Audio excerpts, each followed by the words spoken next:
আমি 2012 পর্যন্ত আমি কখনো নামাজ রোজা কিচ্ছু বুঝিনি, অজু করা জানি, নামাজ বাদ দেন।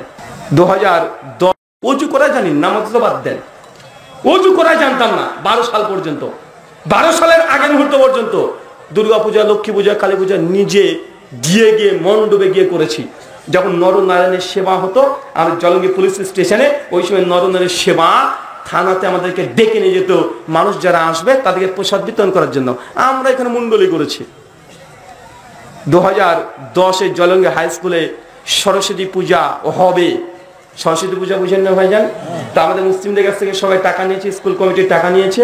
এখন সরস্বতী পূজা চলে এসেছে স্কুলে, এখন অঞ্জলি দেবে। তো অঞ্জলি, তখন আমরা অঞ্জলি দেবো, আমরা মুসলমান, বুঝতে পারলেন না ভাইজান? তখন তো ইসলাম বুঝিনি। 2010 অঞ্জলি দেব, এই জন্য আমরা উপোস আছি। তো আমাদের ওখানে একজন শিক্ষক ছিল, নাম নিচ্ছি না, কষ্ট পাবে, আমাদের মানে হাই স্কুলের শিক্ষক। উনি তখন বলেছিলেন যে মুসলমানদের অঞ্জলি আগে দেওয়া যাবে না, আগে হিন্দুরা দেবে, তারপরে মুসলমানরা দেবে। আর আমরা তখন প্রতিবাদ করে উঠলাম যে আমরা অঞ্জলি, আপনার টাকা দিয়েছেন, অঞ্জলি দিতে দেবে না মানে? হিন্দু মুসলমান কেন ভেদাভেদ হবে? মানে একদম নিরপেক্ষ, সেকুলার, ধর্ম নিরপেক্ষ ব্যক্তি দিবে না মানে? আমাদেরকে কোনোভাবেই ঢুকতেই দিল না ঠাকুর ঘরে, মানে পুজো মণ্ডপে ঢুকতেই দিল না। আমরা তখন বলছি আমাদেরকে দেবে না মানে? আমরা হেড স্যারকে কমপ্লেন করে দিয়েছি, হেড স্যারও কিছু বলে না। তারপর যখন হলো না, তখন বলছে টাকা ফেরত দে, টাকা ফেরত না দিলে ঝামেলা, টাকাও ফেরত দিবে না। আমরা তখন স্কুলের টেবিল চেয়ার যাচ্ছে সব ভাঙাচোরা শুরু করে দিয়েছি। মানে এটা 2012-র আগের ঘটনা আপনাকে বললাম। আরো অনেক ইতিহাস আছে, আরো অনেক ইতিহাস আছে এই ধরনের। মানে ইসলামের অজু করা এটা বুঝতাম না। তো 2012 পরে যখন হেদায়েত পাই 13 সালে, তখন দাওয়াতের একটা জজবা আলাদা ছিল। এখন তো 2024 পরে 11 বছর হয়ে গেল। তো দাওয়াতের একটা জজবা আলাদা, দাওয়াত দেব।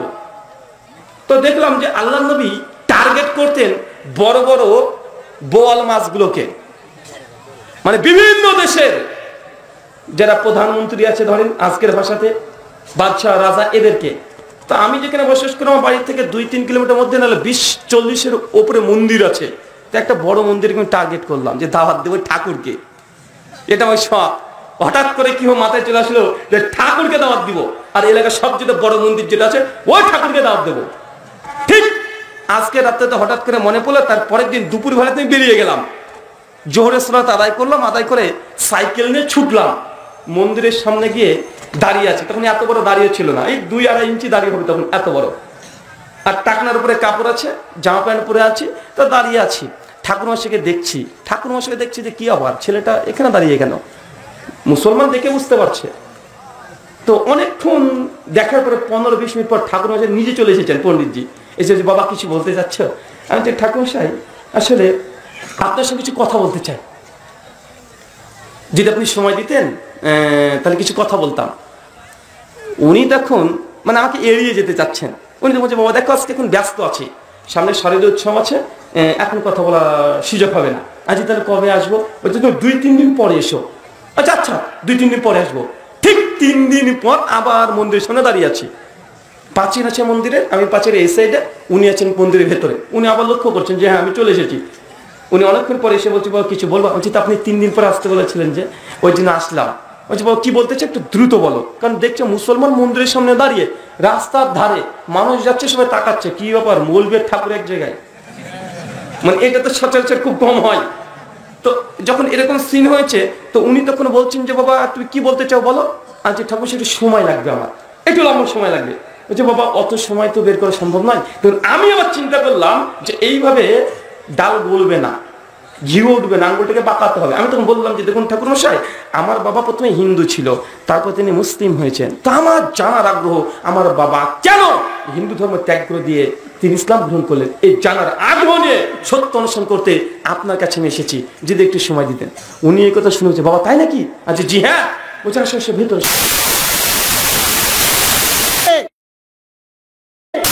গেট খুলে দিয়ে আমাকে ভেতর ঢুকে নিয়েছে, মন্দিরের উপরে উঠতে বললো। আমি না উপরে আর যাচ্ছে না, এই মন্দিরে যে ধাপি আছে ধাপিতে বসি, অনেক লম্বা ধাপি, তারপরে মন্দিরগুলো হয় অনেক লম্বা।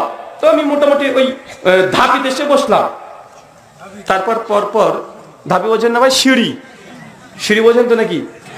তো ওইখানে বসেছি আমরা দুজন, মন্দিরের একদম ইসেই। পরপর 3 দিন গিয়েছিলাম তারপরে ওনার কাছে, ও পণ্ডিতের কাছে, ওকে দাওয়াত দেব ইসলামের। তো 3 দিনের মধ্যে আজকে যে মন্ত্রটা প্রথমে পাঠ করেছি, ওই মন্ত্র অংশ নিয়ে আলোচনা করছিলাম। আমি পণ্ডিতজিকে বললাম, পণ্ডিতজি আমার পিসিমা এখনো তারা হিন্দু, আমার বাবা জ্যাঠা জেঠি যা আছে সব এখনো হিন্দু। আমি এটা মিথ্যা কথা বলেছি এমনটা নয়, ভাবেন না যেন যে ওনার সঙ্গে কথা বলার জন্য মিথ্যা কথা বলেছি। আসলে আমরা হচ্ছে ফার্স্ট জেনারেশন মুসলিম, প্রথম আমরাই। আমার আব্বার 4 ভাই 3 বোন সব এখনো হিন্দু, সবাই। তো আমি তখন বললাম যে ঠাকুর সে পিসিমা যখন মাঝে মধ্যে বাড়িতে আসে, তো একটা কথা প্রায় বলে যে আপনাদের নাকি একটা অবতার আসবে শত্রুকে ধ্বংস করতে, কথা কি ঠিক? উনি তখন বলছে, বাবা হ্যাঁ হ্যাঁ অবশ্যই ঠিক, কথা ঠিক, একজন অবতার আসবে। আচ্ছা নাম কি তার? উনি বলছেন যে ওই অবতার নাম হচ্ছে কলকি অবতার। আচ্ছা কলকি অবতার, আচ্ছা ঠাকুর সাহেব কবে আসবে? বলছে বাবা এখনো অনেক পরে আসবে, কলিযুগের শেষে আসবে। কলিযুগ 4,32,000 বছর, অনেক পরে আসবে। আমি তখন বললাম যে ঠাকুর মশাই কলকি অবতার যদি চলেই আসে, পৃথিবীতে ধরুন এখন যদি কলকি অবতার চলে আসে, প্রায় 750 থেকে 800 কোটি মানুষ, প্রায় 800 কোটি মানুষের মধ্যে কলকি অবতার কিভাবে চিনবেন আপনি যেটা আপনাদের অবতার? বলছে বাবা শাস্ত্রে অনেক কথা লেখা আছে, তাকে আমরা চিনতে পারবো, অবশ্যই চিনতে পারবো। মানে আমি তাকে বারবার প্রশ্ন এই জন্য করছি, উনি যদি উত্তর দিয়ে দেন আমার আলোচনা করে দিবে, আমাদের সহজ হয়ে যাবে। আমি তখন তারপরে বললাম যে ঠাকুর মশাই এই 800 কোটি মানুষের মধ্যে বুঝবেন কিভাবে? বলছে বাবা শাস্ত্রে ঠাকুর মশাই তাই, SWRD সোর্ড, তরবারি থাকবে, খংরা, আর তিনি আসবেন উট অথবা ঘোড়ার পিঠে চড়ে। আমি তখন বললাম যে ঠাকুর মশাই তাই।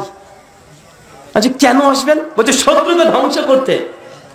আমি তখন একটু মাথা নিচু করে বললাম ঠাকুর মশাই মানে কেমন যেন একটা লাগছে। যে কেমন লাগছে? তো উনি তখন বলছে যে আপনি বললেন যে কলকি অবতার আসবে দুনিয়ার শত্রুকে ধ্বংস করতে, মেনে নিলাম। কিভাবে ধ্বংস করবেন? হাতে থাকবে তরবারি। তো আজকে কি তরবারির যুগ? বলেন আজ তরবারির যুগ? বলছেন এখনো আসেনি, আসবে ভবিষ্যৎ। তো ভবিষ্যৎ এখন তো এমন এমন মিসাইল উঠেছে, আরে সর্বনাশ, এমন এমন মিসাইল উঠেছে 50 কিলোমিটার দূর থেকে যদি একটা সুইচ টিপা যায় মিসাইল মেরে একটা দেশকে উড়িয়ে দিবে। তো আপনার যদি কলকি অবতার তরবারি নিয়ে ঠং ঠং ঠং ঠং করতে করতে চলে আসে, আর শত্রুপক্ষের কাছে যদি মিসাইল থাকে, তো একটা সুইচ মারলে কলকি অবতার কত দূর যাবে? ও ধ্বংস করবে কি? আচ্ছা এটা তো যুগের সঙ্গে যাচ্ছে না, তরবারির যুগ নাকি এখন? আমি তখন বলছি তাহলে কি ধর্মগ্রন্থ ভুল আছে? যে না না না বাবা, ধর্মগ্রন্থ ভুল থাকতে পারে না। আমি তাহলে মানে আমরা বুঝতে ভুল করছি তাই না? বলছি না তুমি ঠিকই বলছো, আমরা বুঝতে পারছি না। কেউ স্বীকার করে ধর্মগ্রন্থ ভুল আছে? বলছে আমরা বুঝতে তারা ভুল করছি। আমি বললাম যে আপনি বললেন যে উট বা ঘোড়া এই জাতের কিছু পুরে চেপে কলকি অবতার আসবে, তাই তো এখন কি উটের যুগ, ঘোড়ার যুগ ঠকম ঠকম ঠকম করে যাবে? আরে গোটা বিশ্ব জগতে এখন এমন এমন রকেট বের হয়েছে, মাত্র 2.5 ঘন্টা গোটা বিশ্ব জগৎকে ভ্রমণ করে ফেলে। তো এই গোটা বিশ্বের যদি সন্ত্রাসীকে দমন করতে কলকি অবতার আসে, তাহলে এই ঘোড়া দিয়ে কাজ হবে? আপনি ঘোড়া নিয়ে যাবেন না ট্রেন দিয়ে উড়িয়ে দিয়ে চলে যাবে?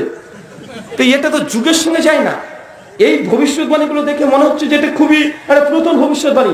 আপনি বলছেন কলকি অবতার আসবে, কিন্তু এগুলো তো যুগের সঙ্গে যায় না।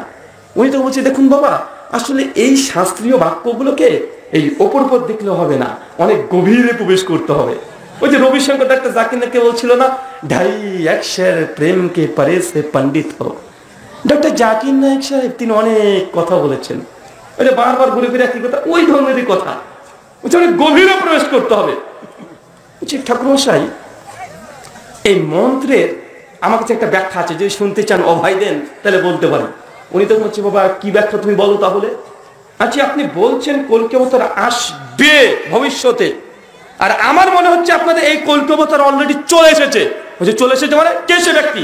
আচ্ছা আমাদের নবী মুহাম্মদ রাসূলুল্লাহ সাল্লাল্লাহু আলাইহি ওয়াসাল্লাম। বুঝলেন তোমাদের নবী আমাদের অবতার হতে যাবে কেন? আমি বলছি আমাদের নবী তিনি তরবারি দিয়ে যুদ্ধ করেছেন জীবনে 25 খানা। করেছে কি করেন কথা বলে? 25 খানা যুদ্ধ করেছে 25 তরবারি দিয়ে।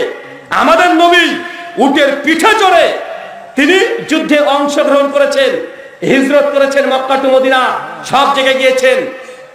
ওনাকে যখন এই কথা বললাম তখন বলছে যে বাবা আসলে তোমাদের নবী করেছে ঠিক আছে বুঝলাম, কিন্তু এই ভবিষ্যৎবাণী তো তার জন্য করা হয়নি।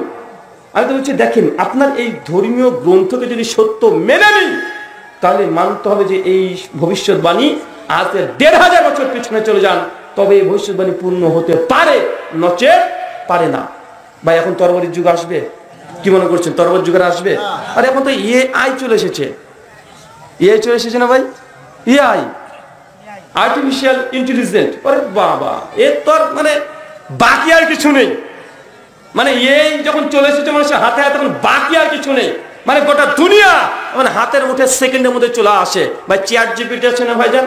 আগে ভাবতাম যে গুগল, আমি তো বলেছিলাম গুগল হচ্ছে আল্লামা গুগল হাফেজাহুল্লাহ, কিন্তু এখন চ্যাট জিপিটিকে কি টাইটেল দেবো রে ভাই? মানে গুগলের চাইতে ভয়ঙ্কর চ্যাট জিপিটি। গুগলে যদি কিছু সার্চ করেন, বিভিন্ন লিঙ্ক শেয়ার করে, চ্যাট জিপিটি যা প্রশ্ন করবেন ডিরেক্ট ঠিক উত্তরটা বের করে দিয়ে দেয়, তাই না ভাইজান? মানে আবার কত বড় মুফতি, কি বলবেন? মানে আল্লামা চ্যাট জিপিটি রহিমাহুল্লাহ না হাফেজাহুল্লাহ, মানে আল্লাহ যেন চ্যাট জিপিটি হেফাজত করে, ফিতনা থেকে যেন আমাদেরকে রক্ষা করে। তো এখন তো এই যে যুগ, যা যুগ, এই যুগে কখনোই সম্ভব নয় যে তরবারি আবার ফিরে আসবে। এখন তো অত্যাধুনিক আধুনিক যন্ত্র চলছে।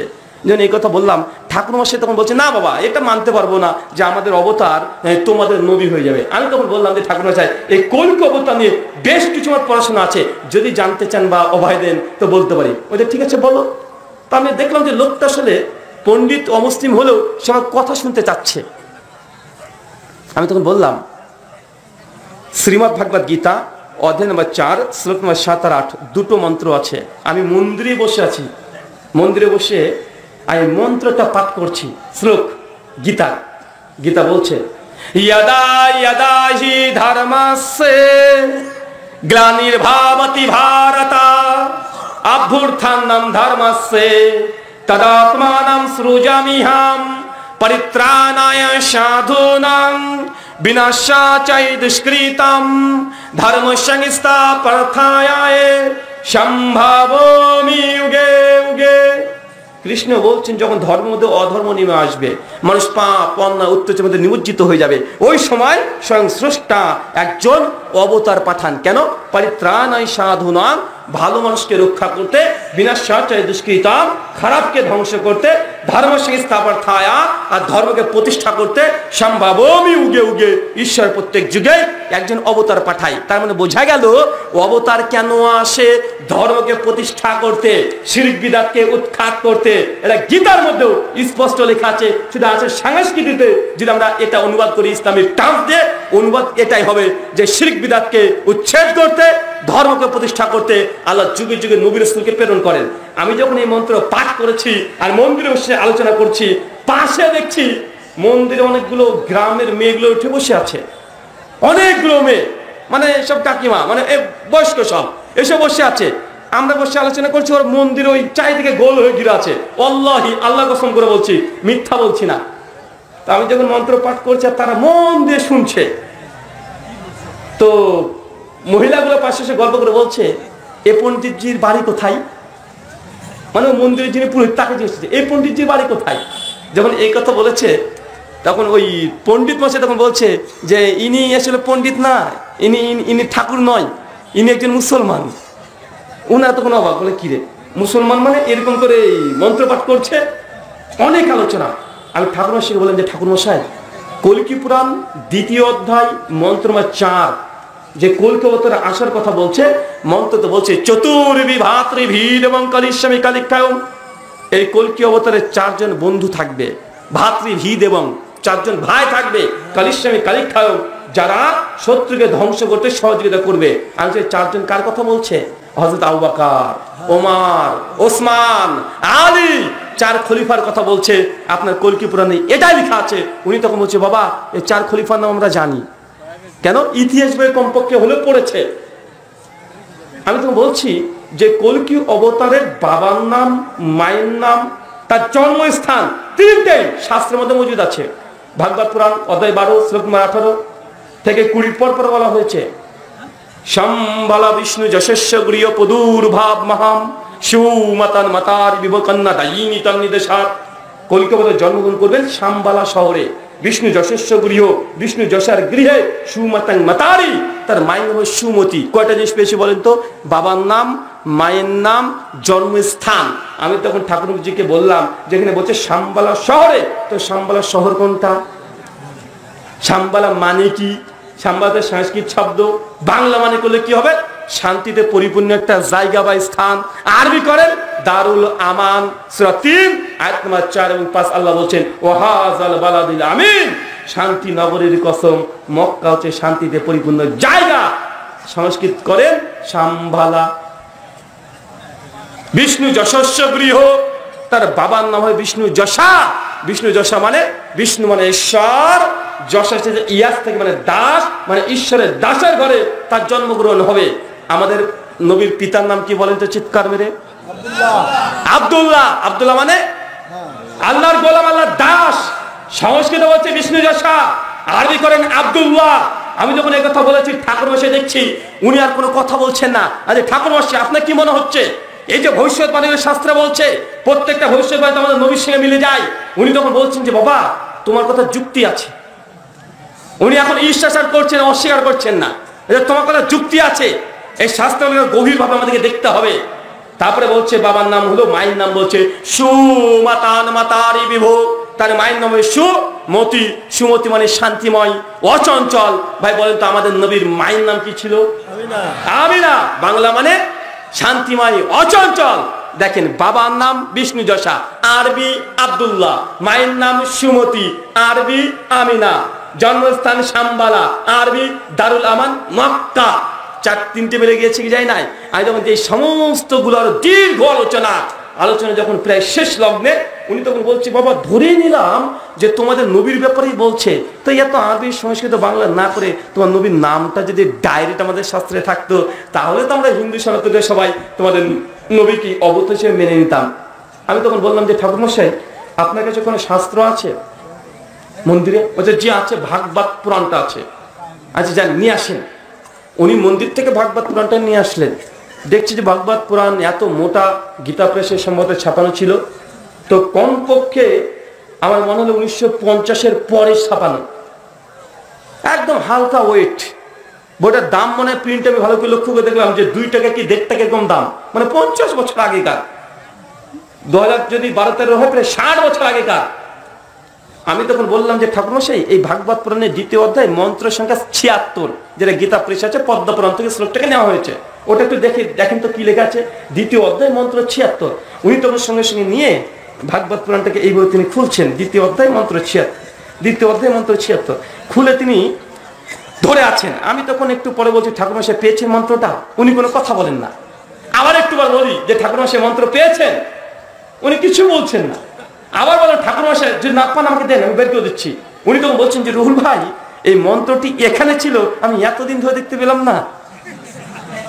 বলছে 2য় অধ্যায় মন্ত্র সঙ্গে 76, পৃষ্ঠ নম্বর 13, লাইন নাম্বার 21 থেকে 26 ডান দিকে আছে। আমার চোখে ভাসছে এখন, একদম ডান দিকে আছে। ভাগবত পুরাণে 18,000 শ্লোক, 12টা স্কন্ধ, 18,000 শ্লোকের মধ্যে 2য় অধ্যায় 76 শ্লোক, মানে প্রথমে না 13 পৃষ্ঠা, 2000 পৃষ্ঠার বই 13 পৃষ্ঠাতে কথাটা লেখা আছে। উনি বলছেন যে রুহুল ভাই এই মন্ত্রটা এখানে ছিল, আমি দেখতে পেলাম না এতদিন। মন্ত্র কি বলছে জানেন? অবাক হয়ে যাবেন। মন্ত্র বলছে অজ্ঞান হে তাকরিয়ত মুহাম্মদ, মুহাম্মদ অন্ধকারিনী নাশিনী। পরিষ্কার আল্লাহ নবীর নাম। হেতা দায়াতে বিবেক ও লোগো, মোহাম্মদ নাম এক আদমি ধরতি পার পধারেগা। মোহাম্মদ নামের একজন ব্যক্তি অচিরে দুনিয়াতে আসছে, অন্ধকারিনী নাশিনী। এই ব্যক্তি অন্ধকারকে দূর করতে আসবে। কোন অন্ধকার? রাতের অন্ধকার না, অন্ধকার জাহেলিয়াতকে ধ্বংস করে নূর নিয়ে একজন ব্যক্তি আসছে। হেতা দায়াতে, মানুষকে হেদায়েতের পথ দেখাতে আসছে মুহাম্মদ। তার নাম মুহাম্মদ, স্পষ্ট মজুদ আছে, স্পষ্ট মজুদ আছে।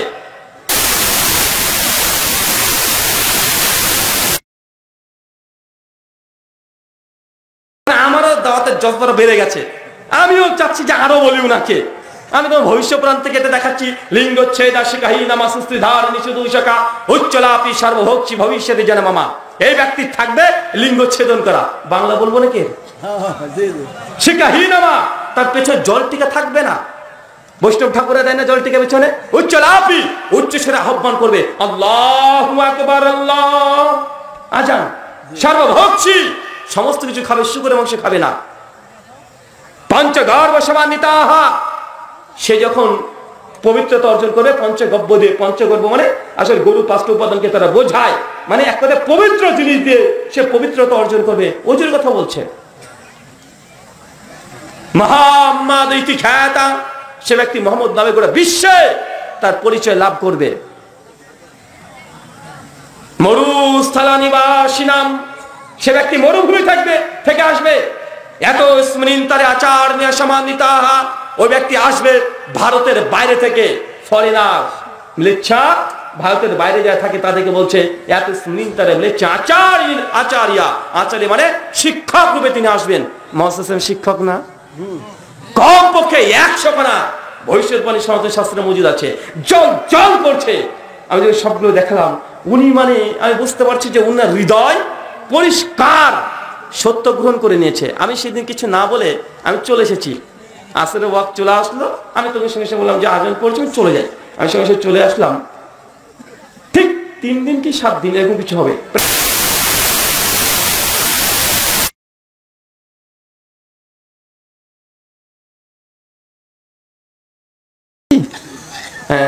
কেমন আছেন, ভালো আছেন? উনি তখন বলছে রুহুল আমিন ভাই, মানে আমার কোনো কথায় আপনি আঘাত পেয়েছেন বা আপনার প্রতিবেশী কেউ কিছু বলেছে, কেউ খারাপ মনে করেছে, যদি আমার কোনো কথা যদি অনুভূতিতে আঘাত পেয়ে থাকেন আমাকে ক্ষমা করবেন, আমি আপনাকে আঘাত দিতে চাইনি। উনি তো বলছেন আসলে তা নয়, আসলে তুমি যখন তোমাদের ইসলাম ধর্ম সম্পর্কে আমাকে বলো তখন আমার মনে হয় যে তোমার ধর্মটাই ঠিক, আর আমি যখন ভক্তি করি আমার তখন আমার মন লাগে না, মানে ইখলাস চলে যায়, মানে আমাদের ভাষায় ইখলাস চলে যায়, মানে আমাদের আমার কোনো নিষ্ঠা থাকে না। আমি তখন বুঝতে পারলাম যে তার হৃদয় অন্তত পক্ষে স্বীকার করে নিয়েছে। আমি বলছি তুমি আর মন্দিরে এসো না। আমি বলছি যে ঠাকুর মশাই ঠিক আছে, কোনো সমস্যা নেই, আমার দায়িত্ব তো এটাই ছিল, সত্য পৌঁছে দেওয়া। ফাযাক্কির ইন্নামা আনতা মুযাক্কির লাস্তা আলাইহিম বিমুসাইতির, হে নবী আপনার কাজ সত্য দাওয়াত পৌঁছে দেওয়া। 10 20 এবং 21 নম্বর আয়াত। তবে ঠাকুর মশাই বললেন, ঠাকুর মশাই আপনাকে আমার সত্য দাওয়াতগুলো পৌঁছে দেওয়ার দায়িত্ব ছিল, আমি পৌঁছে দিয়েছি। জবরদস্তি করে ধর্ম গ্রহণ করতে হবে এটা ইসলাম আমাদেরকে বাধ্য করেনি। জবরদস্তি করে কেউ যদি কাউকে মুসলমান করে ফেলে এটা ইসলামে হারাম।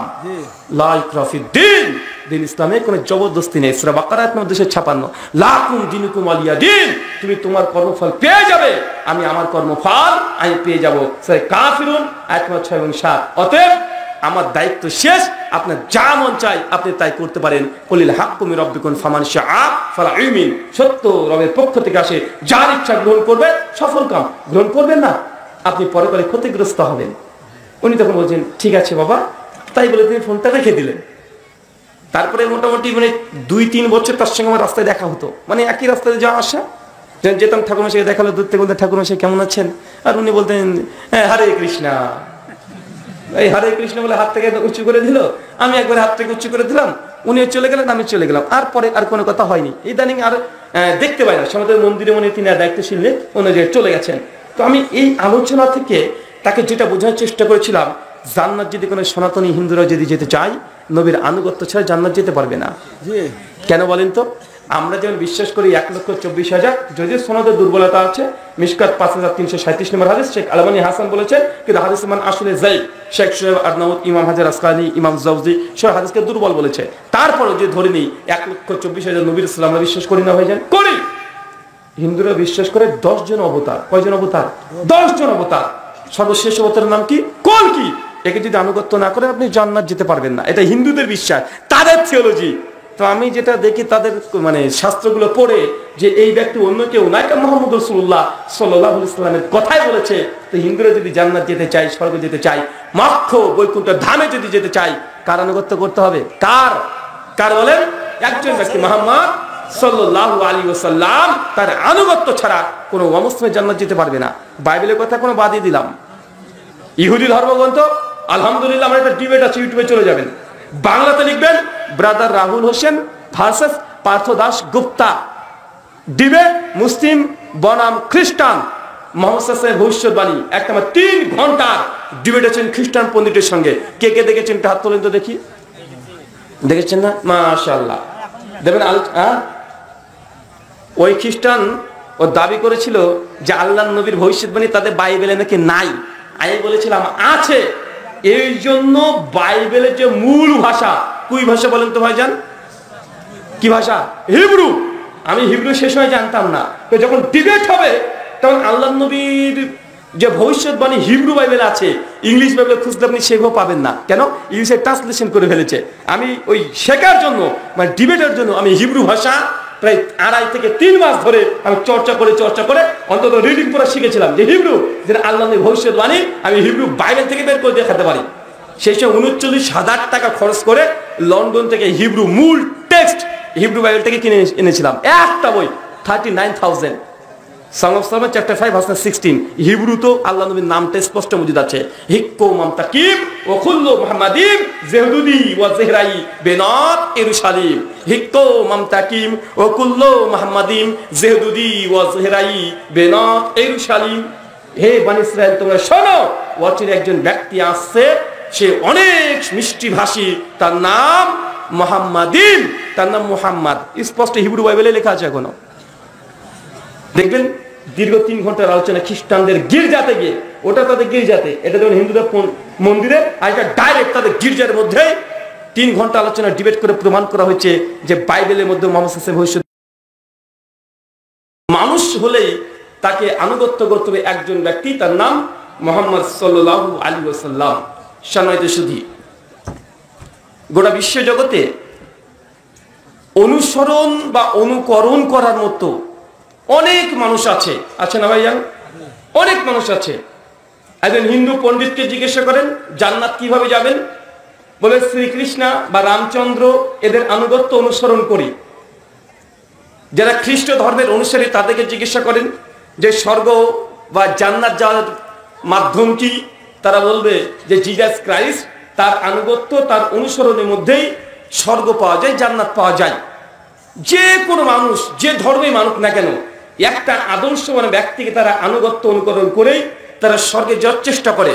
কিন্তু আমাদের দাবি, যে যাই বলুক না কেন, পৃথিবীর 4,500 ধর্ম আছে, সমস্ত ধর্মের সার কথা যদি বলতে হয় একটাই কথা, আমাদের মুসলিমদের যে দাবি মুহাম্মদ সাল্লাল্লাহু আলাইহি ওয়াসাল্লামের আনুগত্য আদর্শে জান্নাত, এটাই বাস্তব কথা, এর বিকল্প কোনো রাস্তা নেই। মানুষ অনেক রাস্তা খুঁজেছে জান্নাত যাওয়ার জন্য। দেখবেন অনেক ন্যাংটা পীর থাকে, ন্যাংটা পীর দেখেন নাই ভাইজান? অনেক মানুষ মনে করে যে ন্যাংটা পীরকে যদি খুশি করতে পারি, তাকে যদি হাদিয়া তোহফা দিতে পারি, আর আমাদের ন্যাংটা পীর যদি খুশি হয়ে যায়, তাহলে ওর কাছে বায়াত করলে আমাকে জান্নাত নিয়ে যাবে, এমন আকীদা বিশ্বাস আছে না নাই? অনেক মানুষ জান্নাত যাওয়ার জন্য মনে করে যে না, আমি তো মুসলমান, ঠিক আছে, তো জান্নাত যাওয়ার জন্য শুধু মুসলমান হওয়াটাই যথেষ্ট নয়, যে কোনো একটা পীরের কাছে বায়াত হতে হবে। এই জন্য তো বাংলার বুকে অনেক বক্তারা আলোচনা করে চিৎকার দিয়ে বলে, একদম চিৎকার মেরে বলে, যার পীর নেই তার পীর শয়তান, পীর ধরা ফরজ, যার পীর নেই সে জাহান্নামে যাবে, জান্নাত যেতে পারবে না। ভাই এমন আলোচনা আছে না নাই?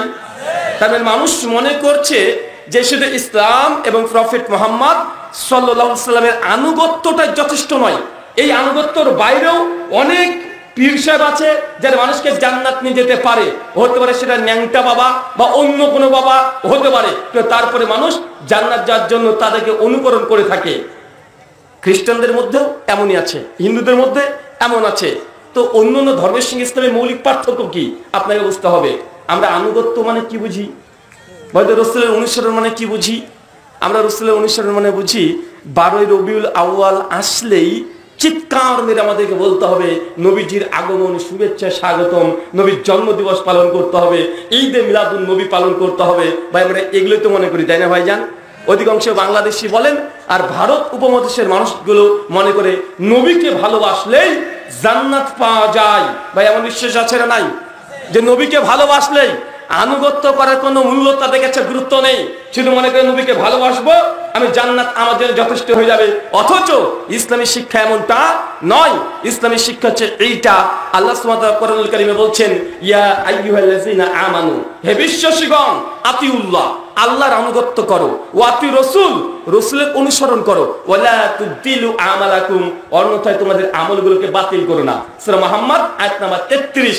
কোরআনের এই একটা আয়াত থেকেই প্রমাণ হয় নবীজিকে শুধু ভালোবাসা নয়, বরং তার আনুগত্য অনুসরণ করার নামই করার পথ যদি করতে পারেন তবে আপনি জান্নাত যেতে পারবেন, নচেৎ যেতে পারবেন না। এই আলোচনা অনেক শুনেছেন।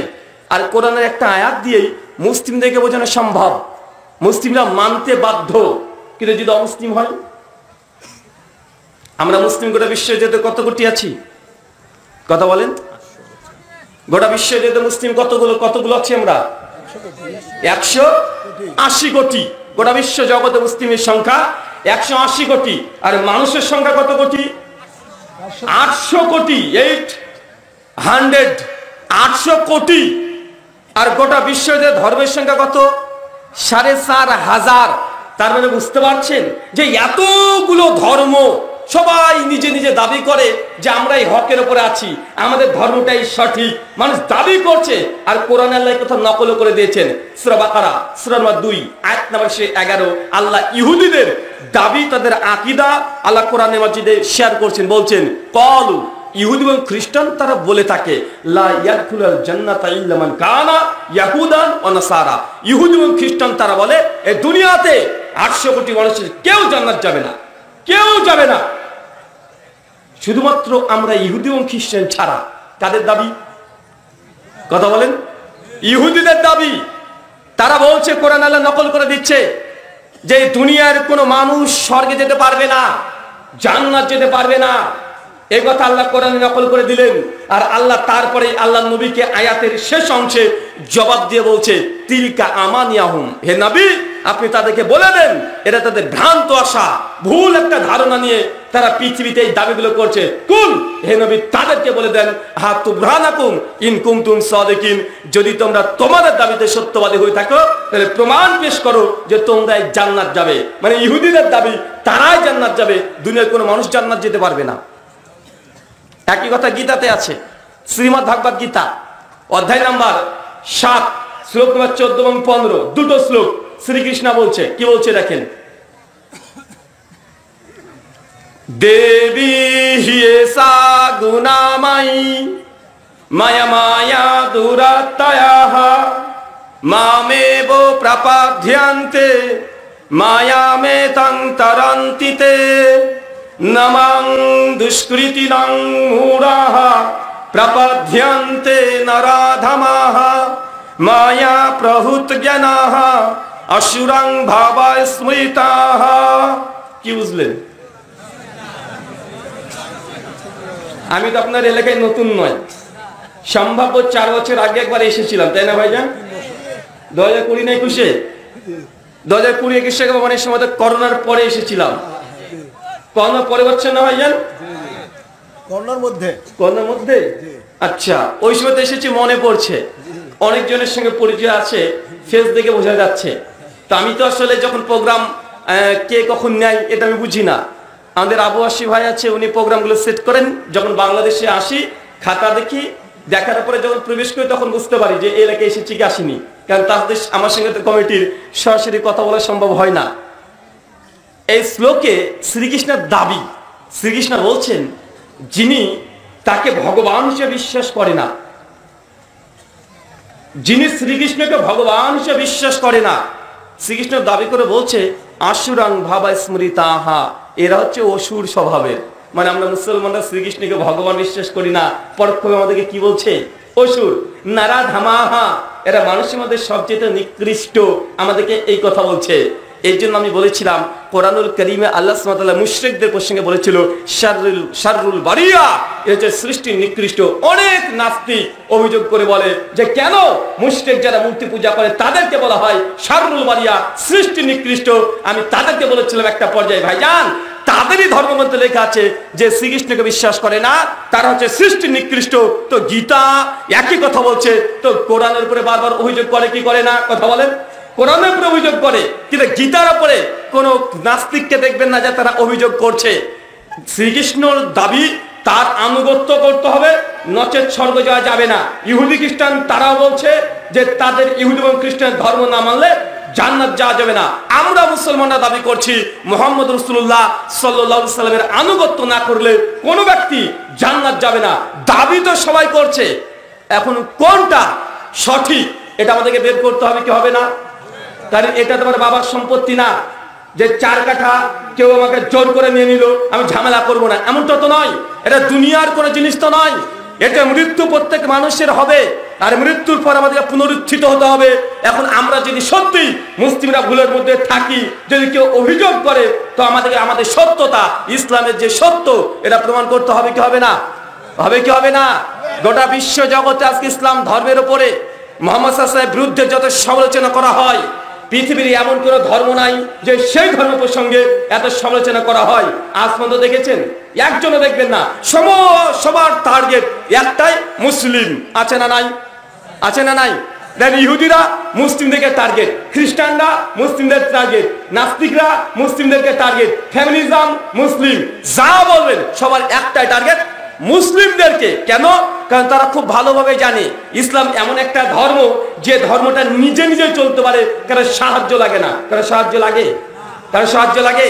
ইসলামের সত্যতা শুধু জাস্ট একটা প্রমাণ আপনাকে দেব। এখান থেকে আপনাকে বুঝতে হবে, কোরআন হাদিসের কথা অনেক শুনেছেন।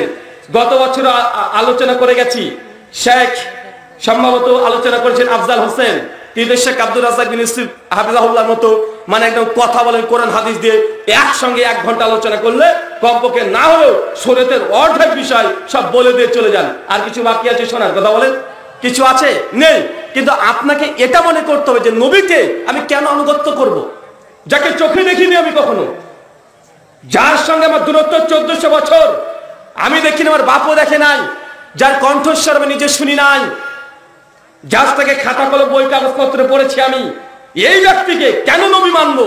যদি কোনো অমুসলিম আপনাকে প্রশ্ন করে, প্রশ্ন করতে পারে কি পারে না? আর যাকে আমি চোখে দেখিনি, আমার বাবা দেখেনি, যার কণ্ঠস্বর আমি শুনি নাই, যার বাড়ির দূরত্ব থেকে আমার বাড়ির দূরত্ব প্রায় 4000 কিলোমিটার, ওই মরুভূমিতে যেতে গেলে কমপক্ষে বিমানে 10-12 ঘন্টা লেগে যায়, তো তাকে আমি আনুগত্য করছি, অনুসরণ করছি জান্নাতের জন্য। মৃত্যুর পর আমি বিশ্বাস করছি সে আমাকে শাফাত করবে, জান্নাত যার জন্য আমি হুবহু তাকে নকল করছি। কেন দাঁড়িয়ে রেখেছি? আল্লাহ কোরআনে বলেছে? বলেনি। নবী রেখেছে তাই রাখছি। কেন আমরা এই পোশাক পরছি? নবী পরতে বলেছে, তিনি পছন্দ করতেন, এই জন্য আমি এই পোশাক ধারণ করেছি। কেন আমরা এই দুনিয়ার স্রোতে আমরা গা ভাসাচ্ছি না? নবী বলেছে, তার আদর্শ গ্রহণ করেছি, এই জন্য দুনিয়ার স্রোতে আমরা গা ভাসাচ্ছি না। একজন মানুষকে না দেখে, না কণ্ঠস্বর শুনে 1400 বছর, যার সঙ্গে আমার ডিস্টেন্স প্রায় 4000 কিলোমিটার, যার ঘর আর আমার ঘরের দূরত্ব, তাকে আমি মানছি।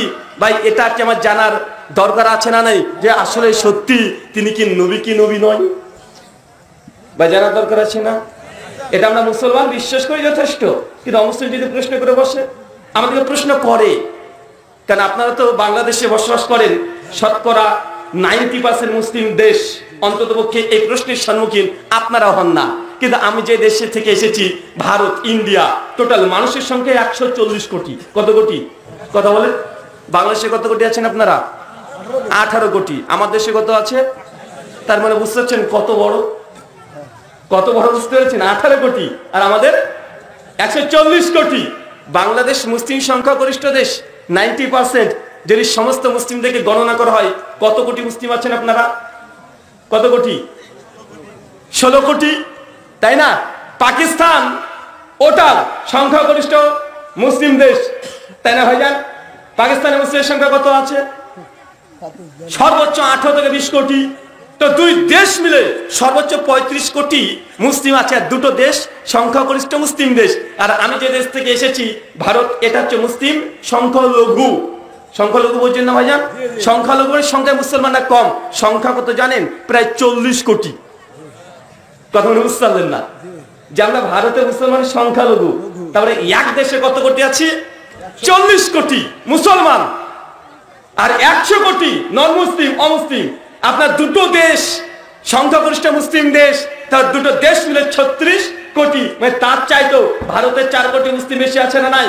আছে। কিন্তু আমরা যেদিকে তাকাই না কেন, সব সময় আমরা অমুসলিম দিকে দেখতে পাই, সব সময়। কেন 100 কোটি অমুসলিম প্রায় আমাদেরকে প্রশ্ন করে তারা যে তুমি তোমার নবী মুহাম্মদ সাল্লাল্লাহু আলাইহি ওয়াসাল্লামকে কেন মানো? এই কারণ যদি বলি কোরআনে আছে, মানতে চাইবে? যদি বলি হাদিসে আছে, মানতে চাইবে? মানতে চায় না। দুটো জিনিস জানতে চাই। এক, সায়েন্টিফিক কোন প্রমাণ, মানে আল্লাহ নবী এমন কোন কাজ করেছে যেটা বিজ্ঞানের সঙ্গে মিল। যারা উচ্চ শিক্ষিত তারা জানতে চায় যে তোমার নবীকে মানো, কি এমন মহৎ কাজ করেছে যে তাকে মেনে আমাকে জান্নাত যেতে হবে। আমাকে কিছু যৌক্তিক কিছু সায়েন্টিফিক কিছু আমাকে প্রমাণ দাও। আর দুই, যদি এটা দিতে সক্ষম না হয় তাহলে আমরা আরেকটা অসুল ব্যবহার করি, যারা যে ধর্ম মানুক না কেন, যদি ইহুদি হয়, যদি খ্রিস্টান হয়, যদি একজন হিন্দু হয়, তাহলে আমরা তাদের ধর্মগ্রন্থ থেকে আমরা তথ্য দলিল প্রমাণ দিয়ে প্রমাণ করার চেষ্টা করি, দেখেন আপনাদের ধর্মগ্রন্থে আমার নবী মুহাম্মদ রাসূলুল্লাহ সাল্লাল্লাহু আলাইহি সাল্লামের কথা লেখা আছে। আজকে একটা মন্ত্র পাঠ করব। কয়টা করব? জি, শুরু হয়ে যাক। রেডি? ভবিষ্যপুরাণ প্রতিসর্গ পর্ব 3 খণ্ড 3 অধ্যায় 3 শ্লোক 5 থেকে 8 এবং 26-27 টোটাল 27 খানা মন্ত্র আছে। তার মধ্যে মাত্র 8 খানা মন্ত্র পাঠ করব আজকের আলোচনার সঙ্গে রিলেটেড। প্রথমে কোরআন সুন্নাহর আলোকে আলোচনা করার পরে শেষের দিকে আমি বোঝানোর চেষ্টা করব যে আমরা মুসলমান কেন বলি আমরা দ্বীনুল হক, আমাদের ধর্মটাই সত্য, বাকি দুনিয়ায় যত ধর্ম আছে সব ধর্ম মিথ্যা কেন বলি তার প্রমাণ পেয়ে যাবেন। কথা বুঝতে পারলেন? আচ্ছা বলেন তো শ্রেষ্ঠ ধর্ম কোনটা? এই কথাটা ভুল।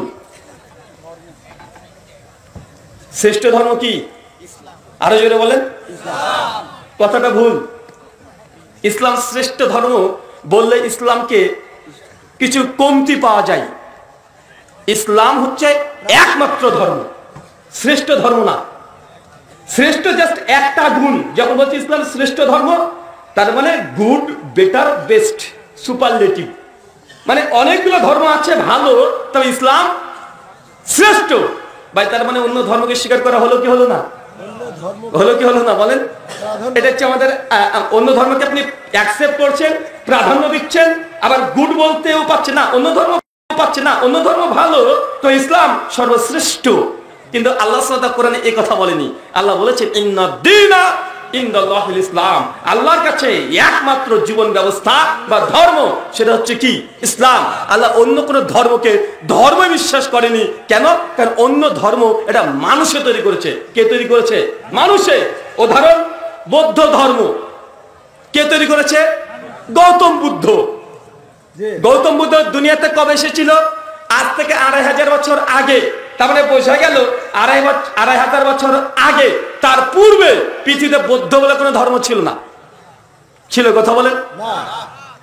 তার আগে কি মানুষ ছিল না? তাই তারা জান্নাত যাবে কিভাবে? কথা বলেন। তারা স্বর্গে যাবে কিভাবে?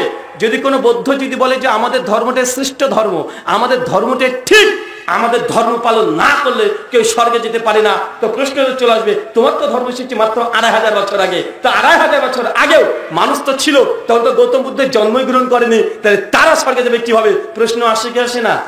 আসে কি আসে না? যদি দুনিয়ার কোনো খ্রিস্টান বলে যে আমাদের ধর্মটা হচ্ছে সত্য ধর্ম, বাকি সব ধর্ম মিথ্যা, আমাদের ধর্মটাই একমাত্র জান্নাত, সালভেশন, নাজাতের পথ, বাকি অন্য কোনো ধর্ম নাজাত দিতে পারে না, মুসলমানরা গর্ব করে প্রশ্ন করে বলবে ভাই তোমার ধর্ম যদি সত্য হয়, একমাত্র জান্নাতের রাস্তা হয়, তো তোমার ধর্ম কে নিয়ে এসেছে? বলবে যিশু খ্রিস্ট। কত বছর আগে এসেছে? 2000 বছর আগে, মানে 2024 বছর আগে। এটা 2024 ইংরেজিতে লিখছি না কেন? মানে যিশু যখন জন্মগ্রহণ করেছে তারপর থেকে এই খ্রিস্টাব্দের সংখ্যাকে গণনা শুরু করা হয়েছে। তার মানে বোঝা গেল যিশু খ্রিস্ট আজ থেকে দুনিয়াতে এসেছে 2024 বছর আগে। তো 2024 বছর আগে পৃথিবীতে মানুষ ছিল কি ছিল না? তারা জান্নাত যাবে কার মাধ্যমে? নবীর মাধ্যমে। এটা তো আমাদের মুসলমানের উত্তর। এই উত্তর কাদের? মুসলমানের। কিন্তু খ্রিস্টান যারা বলছে যে আমাদের ধর্মটা ঠিক, যিশুকে না মানলে কেউ জান্নাত যেতে পারবে না, আমাদের প্রশ্ন যিশুকে না মানলে যদি জান্নাত নাই যাওয়া যায়, তো যিশুর পূর্বে পৃথিবীতে মানুষ ছিল কি ছিল না? উত্তর হচ্ছে ছিল। তো তারা জান্নাতে কোন পথ দিয়ে গিয়েছে? কোন উত্তর নেই। মানে বোঝা গেল তাদের ধর্মের একটা সূচনা আছে। আছে না নাই? আছে। অনেক সনাতনী হিন্দু দাদা তারাও বলে যে দেখেন আমাদের ধর্ম এটা সনাতন। সনাতন মানে কি? প্রাচীন। সনাতন মানে কি? প্রাচীন। তো ভাই প্রাচীন ধর্ম আর প্রথম ধর্ম মধ্যে পার্থক্য আছে না নাই? একটা পুরাতন ধর্ম বললাম, লেখা আছে নিউ জনতা হোটেল, আর একটা আছে জনতা হোটেল। মানে আগে জনতা হোটেল ছিল, তারপর একটা নিউ জনতা হোটেল। তো মানুষ বলে পুরাতন জনতা হোটেলে চলে আয়। তার মানে ওই পুরাতন জনতা হোটেল মানে এটা প্রথম নয়, তার আগে অনেক হোটেল থাকতে পারে কি পারে না? তো সনাতন দিয়ে যখন বলছে তার মানে এটা প্রাচীন ধর্ম। ধরে নিলাম সনাতন ধর্ম, হিন্দু ধর্ম প্রাচীন ধর্ম, কিন্তু প্রথম ধর্ম নয়। প্রথম ধর্ম, কথা বলেন, প্রথম ধর্ম নয়। এই জন্য আমি বলেছিলাম শ্রীকৃষ্ণ তিনিও গীতার মধ্যে বলে দিয়েছেন, যে কোনো ধর্ম যদি সত্যি জান্নাতের রাস্তা হতে হয়, মূল একটা পয়েন্ট মনে রাখতে হবে, এটা গোটা বিশ্বব্যাপী হতে হবে। কোন স্থান কেন্দ্রিক, কোন দেশ কেন্দ্রিক কোন ধর্ম হতে পারে না। বা ইসলাম কি দেশ কেন্দ্রিক? কোরআন কি শুধুমাত্র আরবদের জন্য এসেছিল? আল্লাহ হচ্ছে হুদাল্লিন নাস, সমগ্র মানুষ জাতির জন্য এসেছে। কার জন্য? সমগ্র মানুষ জাতি, সমস্ত মানুষ জাতিকে হেদায়েত দিতে এসেছে। মুহাম্মদ সাল্লাল্লাহু আলাইহি ওয়াসাল্লাম গোটা বিশ্ববাসীর জন্য রহমত স্বরূপ। মানে বোঝা গেল আমাদের ইসলাম ধর্ম নির্দিষ্ট একটা ব্যক্তির জন্য নয়, নির্দিষ্ট একটা জাতির জন্য নয়, নির্দিষ্ট একটা দেশের জন্য নয়। কিন্তু পৃথিবীর অন্যান্য ধর্ম দেখেন নির্দিষ্ট জাতির জন্য বা দেশের জন্য।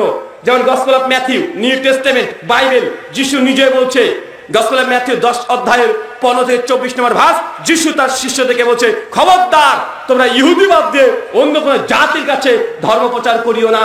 কেন? আমি শুধু ইহুদিদেরকে নাজাত দেওয়ার জন্য এসেছি, অন্যদের জন্য নয়। মানে যিশু এসেছিল বানি ইসরায়েলের জন্য। কার জন্য? রাসূলান ইলা বানি ইসরাইল, সূরা আলে ইমরান আয়াত 49 আল্লাহ এটা বলে দিয়েছে ঈসা আলাইহিস সালাম এসেছে বানি ইসরায়েলের জন্য। বাইবেলে একই কথা লেখা আছে যে ঈসা আলাইহিস সালাম এসেছিলেন নাজাত দিতে বানি ইসরায়েলের জন্য। তার মানে বোঝা গেল ইহুদি খ্রিস্টান ধর্ম একটা জাতির জন্য। গোটা বিশ্বের মোক্ষ বা মুক্তি দিতে পারে? কথা বলেন। আলোচনা কঠিন হচ্ছে না? কঠিন হচ্ছে আলোচনা না? একটু কঠিন হলে সহ্য করতে হবে, শুনতে হবে। কেন? আপনি সব জানেন চাচা, আর আমরা তো আহলে হাদিস সমাজের মানুষ, জানি না এমন কোন আমল আমার মনে হয় না যে আপনারা জানেন না। সব জানেন, জানেন না ভাইজান? আপনি কতদিন ধরে শুনে আসছেন শেখ আব্দুর রাজ্জাক বিন ইউসুফ হাফিজাহুল্লাহ 34 বছর ধরে বক্তৃতা দিচ্ছে। কেউ যদি জেনে বুঝে 1 টাকা যদি সুদ খায়, মায়ের সঙ্গে জেনা করলে যেই পাপ সেই পাপ হয়।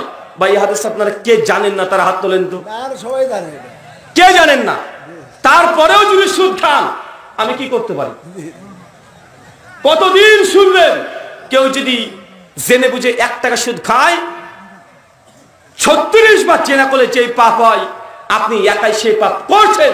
এই হাদিস শুনে শুনে মুসলমান, এমন একটা মুসলমান নাই বাঙালি যে এই হাদিস তার কর্ণগহরে পৌঁছায়নি। আপনি জানেন, মুসলমান তো জানে, হিন্দুরাও জেনে নিয়েছে, ওরাও জেনে নিয়েছে ইসলামের সুদ খাওয়া হারাম।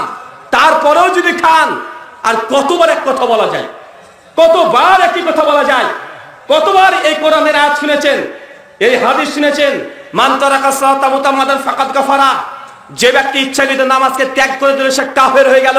এই হাদিস জানে না এমন একজন বাঙালি খুঁজে পাওয়া যাবে না। তারপরেও যদি ফজরে 20 জন না হয়, আমরা জোর করে কি আপনাকে নিয়ে আসবো? 34 বছর ধরে বক্তব্য দিচ্ছে, নিসাউন কাসিয়াতুন আরিয়াতুন, ওই মহিলার কথা। আজকে এসেছে দেখবেন ওরা পোশাক পরেছে কিন্তু উলঙ্গ পোশাক, বা এই হাদিস জানা নাই।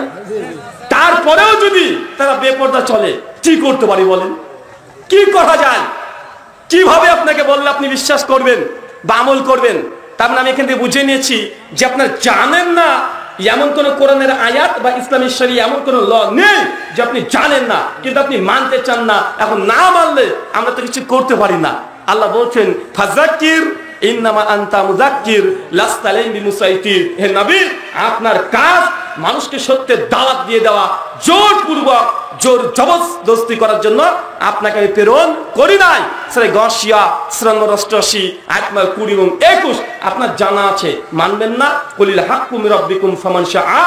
হে নবী, বলে দেন সত্যগুলো হচ্ছে আল্লাহর পক্ষ থেকে, যার ইচ্ছা গ্রহণ করবে সফল কাম, যে কুফরি করবে পরিত্যাগ করবে সে জাহান্নাম। এখন আপনি যা ইচ্ছা তাই করতে পারেন।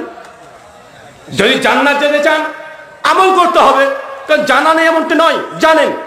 আর যদি বলেন যে না জাহান্নামে যাব, আমল করার দরকার নেই, রাস্তাতে উলঙ্গ অবস্থায় ঘুরে বেড়ান, নামাজ পড়ার দরকার নেই, রোজা করার দরকার নেই, কানে হেডফোন লাগিয়ে গান শুনতে শুনতে চলে যান। বিয়ে করতে যাবেন, একদম সুন্দর করে সেজে একদম জেটটাকে সাজানো থাকবে, আর আপনার ওই যে কি বলে শালি বলে নাকি স্ত্রী বোনকে কি বলে, ওই ওই জিনিসটা কেউ বলে রে ভাই, এটা একটা গালি না ভাইজান? হ্যাঁ, ওই যে আপনি যাবেন, গাড়ি থেকে নামবেন, ফিতা দিয়ে আটকে থাকবে, উপরে লেখা থাকবে 20,001 টাকা। আপনি নামবেন, আপনার বন্ধু 10 বাজে সে নামবে, আর ওই সাইডে আপনার ওই যে স্ত্রী স্ত্রী যে হবে, তার চাচাতো বোন, খালাতো বোন, মামাতো বোন, ফুফাতো বোন সবাই থাকবে, কাঁচি নিয়ে টেবিলে আছে, লেখা আছে 20,001 টাকা, আপনারা ঢুকতে যাবেন আর ওরা ঢুকতে দেবে না। কেন? 20,001 টাকা দাও তারপরে ঢুকবে। ভাই এরকম নোংরামি আছে সমাজে? হ্যাঁ আছে না ভাইজান?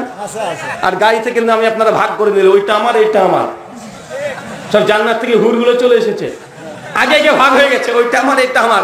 এরা দেখছে ফিতা কাটা নিয়ে ঝামেলা করছে, আর 4-5 জন আছে ওরা ভাগ বাটোয়ারা করতে ব্যস্ত, যে এটা আমার এটা আমার, মানে এখন 2-4 ঘন্টা থাকতে হবে, এখান থেকে ভাগ বাটোয়ারা হয়ে গেল। এই নোংরামি যে তারপরে করেন, জানছেন এটা নোংরামি, ইসলাম এটা নয়। কারণ নবী বলেছে আর নিকাউ মিনাস সুন্নতি ফামান রাগিবা সুন্নতি ফালাইসা মিন্নি, বিয়ে হচ্ছে আমার ইবাদত, যার সামর্থ্য আছে বিয়ে করে নাই তার আমাদের দলভুক্ত নয়। নবীর আদেশ যে বিয়ে হচ্ছে ইবাদত, এটা কি ইবাদত বলেন? এটা ইবাদত হচ্ছে? বিয়েতে ডিজে বাজছে, বলেন এটা ইবাদত? ভাই বাজানো হয় না? হয়তো আপনি নতুন হবস্ত্রীকে দেখতে গিয়েছেন, ওকে অর্ধলঙ্গ অবস্থায় সাজে পাড়ার মানুষের সামনে বসে রেখে দিয়েছে, আর আপনি গেছেন আপনার দুলা ভাই গিয়েছে সঙ্গে, মানে হচ্ছে বদমাস। কে বলেন তো? মানে আপনার বোনের যে হাজবেন্ড আছে, জামাই, আপনার কি হয়? দুলা ভাই বলেন তো নাকি? এই দুলা ভাই হচ্ছে সবচেয়ে বড় খাটাস। আপনি বিয়ে করতে যাবেন, আপনি যদি দুলাভাইকে না বলেন তো রেগে গরম হয়ে আপনার বোনকে ধমক দেবে, তোমার বাপের বাড়িতে জিন্দেগিতে যাবো না, আমার শালার বিয়ে হবে আমাকে নিমন্ত্রণ দিল না, আমাকে দেখতে নিয়ে গেল না, বা আছে না নাই কথা বলেন? এবার বলেন তো ইয়ের কি কাজ? খবরদার, যাকে তাকে নিয়ে যাবেন, দুলাভাইকে বউ দেখতে নিয়ে যাবেন না। ইয়ে হচ্ছে সবচেয়ে বদমাস, সবচেয়ে বড় ক্রিমিনাল। গেলেই কোন একটা দুর্ঘটনা ঘটে দেবে, একে নিয়ে যাবে না, বাকি অন্যজনকে নিয়ে যান, চাচাকে নিয়ে যান, কিন্তু দেখতে দিবেন না।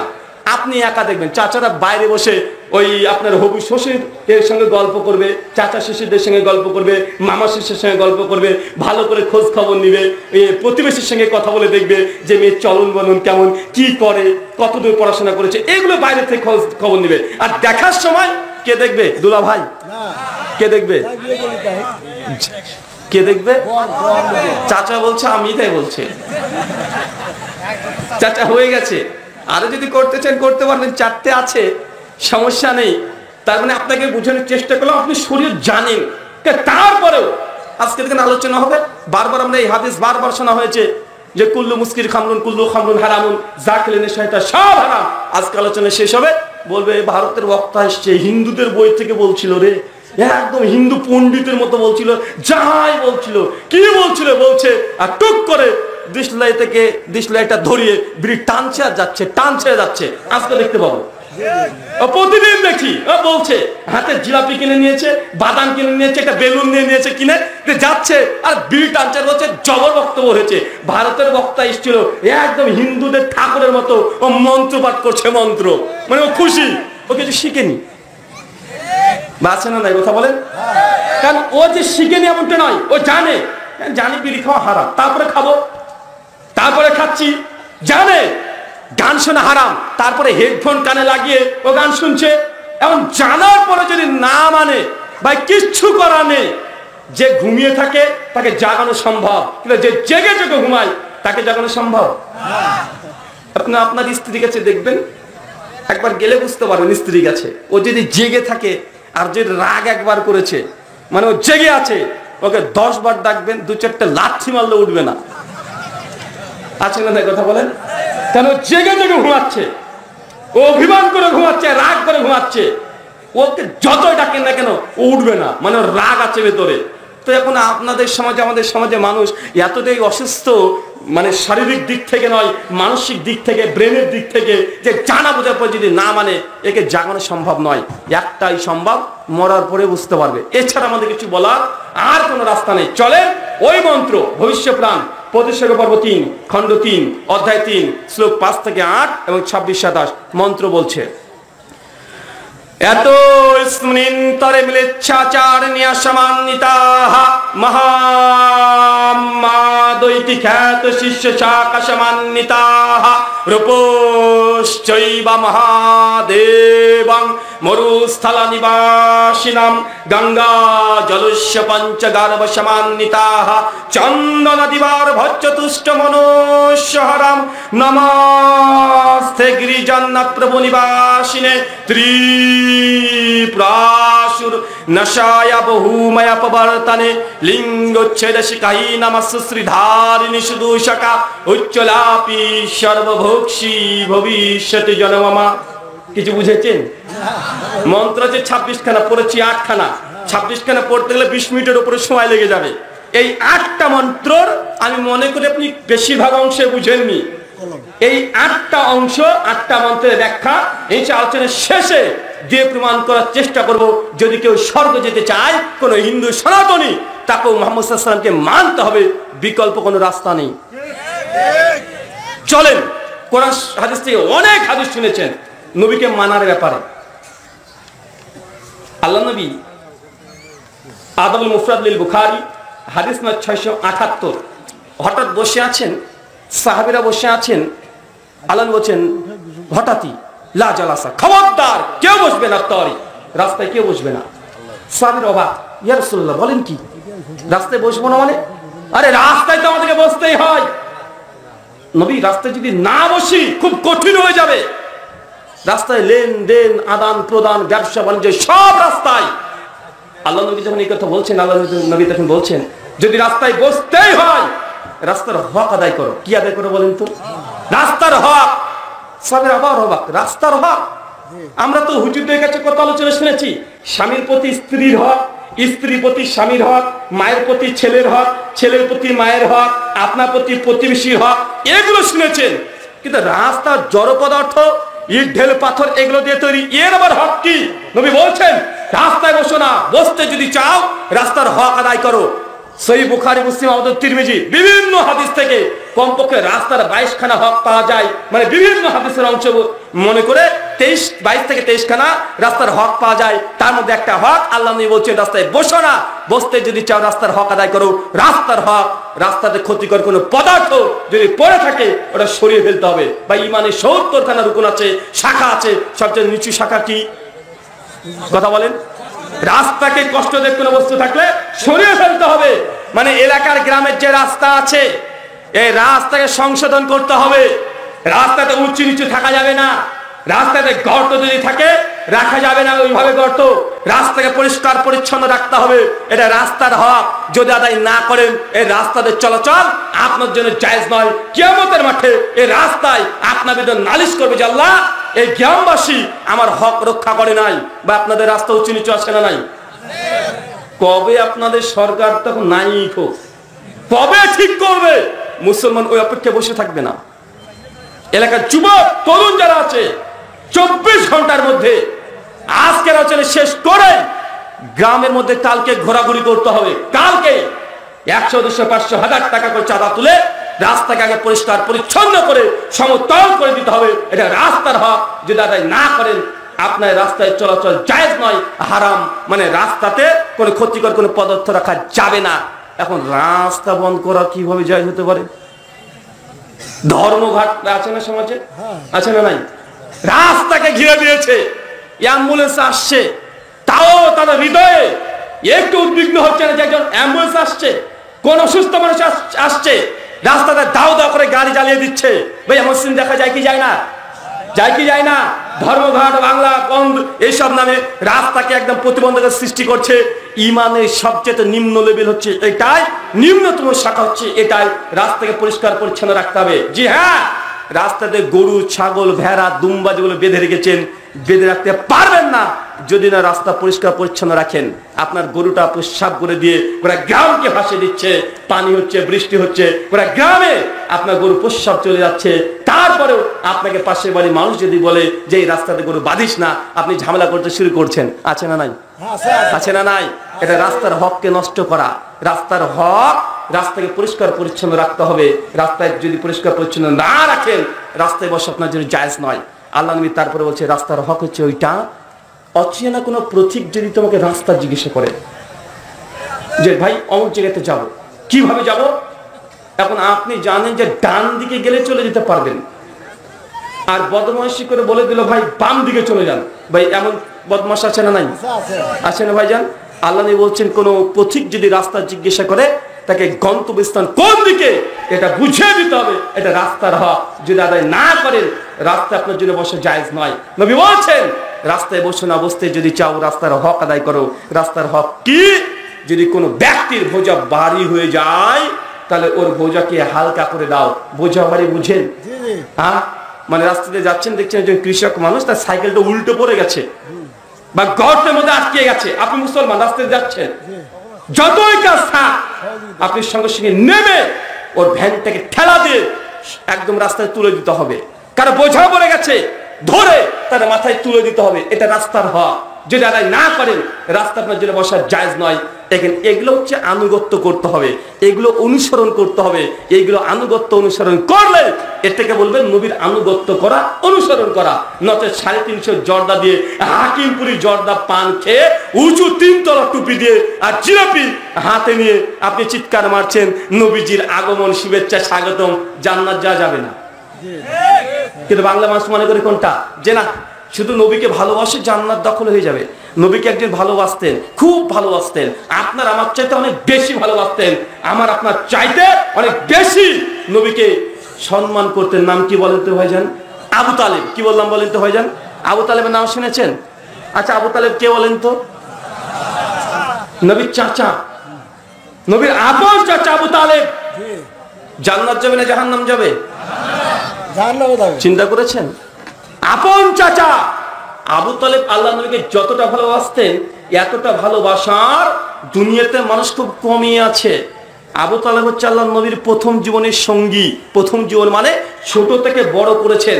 নবুয়ত যখন তিনি পেয়ে গেছেন আল্লাহ নবী হেরা গুহা থেকে যখন ফিরে আসছেন, তারপর যখন নবুয়তের ঘোষণা করে দিয়েছে, গোটা মক্কাবাসী আল্লাহ নবীর বিরুদ্ধে চলে গিয়েছিল। আবু জাহেল, আবু লাহাব, উতবা, সাইবা বারবার কমপক্ষে 4 দফা আল্লাহ নবীকে হুঁশিয়ারি দিতে এসেছে। আর আবু তালেব বারবার বলেছে, খবরদার আমার ভাতিজাকে কিছু বলো না, আমি দেখছি। ভাই বলেছেন ভাইজান? আবু তালেব তিনি অন্তর থেকে বিশ্বাস করতেন যে আমার ভাতিজা জিন্দেগিতে মিথ্যা কথা কখনো বলেনি। কারণ সে চিনে সে নবুয়ত দাবি করছে, মিথ্যা দাবি নয়। তার মনের মধ্যে কি একটা বিশ্বাস আছে যে না, অসম্ভব, আমার ভাতিজা মিথ্যা কথা বলতে পারে না। ভালোবাসায় আবু তালেবের বিন্দু পরিমাণে কোনো ঘাটতি ছিল? কথা বলেন, কোনো ঘাটতি ছিল না। সহিহ বুখারী 1360 নম্বর হাদিস কিতাবুল জানাইজে আসছে, আবু তালেব যখন মৃত্যুর শয্যায় শায়িত আছে, বিছানায় জান্নাতে নিয়ে যাব, চাচা আবু তালেব মন চাই কালমাটা পড়ে দিই, মন চাই।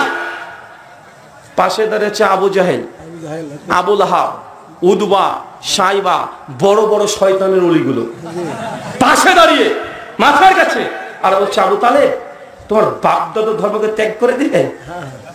আরে তোমার বাপ আব্দুল মুত্তালেব, আব্দুল মুত্তালেব এই হুবলের উপাসনা করতো, লাত মানাত উজ্জাতি 60 মূর্তি উপাসনা করতো। আর মোহাম্মদ এসে বলছে, তোমার হাতিজা বলছে একটাও চলবে না। আর আমার বাপ দাদু 60 মূর্তি তারা মেনে গেছে। কাবাতে 360 মূর্তি চতুর্দিকে সাজানো আছে। তোমার ভাতিজা বলছে একটাও চলবে না, একজনও নাকি চলবে না, একজন আছে উপরে, তাকে আবার দেখাও যায় না। কি সহ্য করার ব্যাপার বলেন তো ভাই? আরে 360টার মধ্যে একটাকে মেনে নেয়, তাও মানছে না। বলছি এমন একজনের কথা বলছে তাকে দেখাই যায় না। তোমার ভাতিজা, ওকে তো আমরাই মানুষ করেছি, ও তো বাপ ছিল না, মা ছিল না, মৃত্যুবরণ করেছে আগে। আরে আমরা হয়েছি, আমরাই পড়িয়েছি, আমাদের চোখের সামনে সে মানুষ হলো, বড় হলো, আমরা তাদের সহযোগিতা করেছি। আজকে আমাদের সমাজের বিরুদ্ধে বলছে, আমার ধর্মের বিরুদ্ধে বলছে, আমাদের আকীদার বিরুদ্ধে বলছে, আমাদের আমলের বিরুদ্ধে বলছে, আমাদেরকে বলছে একটাও চলবে না, আমাদের বাপ দাদার ধর্মকে বাতিল বলছে। যখন এই কথা বলেছে আবু তালেব, তখন মনটা আবার কেমন হয়ে যায় যেন। কালে পড়তে যাচ্ছিল, কিন্তু আল্লাহর ওলিগুলো এসে একে কানে খুশ করে দিচ্ছে। ভাই বাংলাদেশে এমন আছে না নাই? আছে না ভাইজান? যখনই আপনি কোনো আমলের কথা বলবেন যে এই আমলটা কোরআনে নেই, হাদিসে নেই, কেন করছেন? সঙ্গে সঙ্গে একটাই দলিল, যে দলিল দিয়েছিল আবু জাহেল, আবু লাহাব। কি বলেন তো? বাপ দাদা ধর্ম আমাদের, বাপ দাদা পুরোপুরি ধরে করে আসছি। বা এটা কি মুমিনের কণ্ঠ না এটা কাফেরের কণ্ঠ? এটা কি মুমিনের জবাব না কাফেরের জবাব? আরে কাফেরের জবাব কিভাবে জানো? মুসলমানের মুখ দিয়ে এখন বারবার বের হয়, এটা অবাক করা কথা। আপনাকে এই জন্য বলছি, আবু তালেব আল্লাহর নবীকে কম ভালোবাসতেন না, কিন্তু নবীর আনুগত্য অনুসরণ, নবীকে বিশ্বাস তার হৃদয়ে ছিল না, বিধায় তাকে জাহান্নামে যেতে হবে। সে বুখারী স্পষ্ট হাদিস আছে। এই আয়াত, এই হাদিস থেকে প্রমাণ হয় ভালোবাসা দিয়ে শুধু জান্নাত যাওয়া যাবে না। ভালোবাসা দিয়ে জান্নাত যাওয়া যাবে? নবী ইব্রাহিমের নাম শুনেছেন? তার বাপের নাম কি বলেন তো? আজর। সহিহ বুখারী 3350 কিতাবুল আম্বিয়া। আজর কোথায় যাবে? জাহান্নাম। চিন্তা করেছেন নবী ইব্রাহিম, যাকে বলা হয় আবুল আম্বিয়া, সমস্ত নবীর পিতা, 7-8 জন বাদ দিয়ে নবী ইব্রাহিম সমস্ত নবীদের বাপ লকাব পেয়েছে, অথচ নিজের বাপ জাহান্নামে যাবে।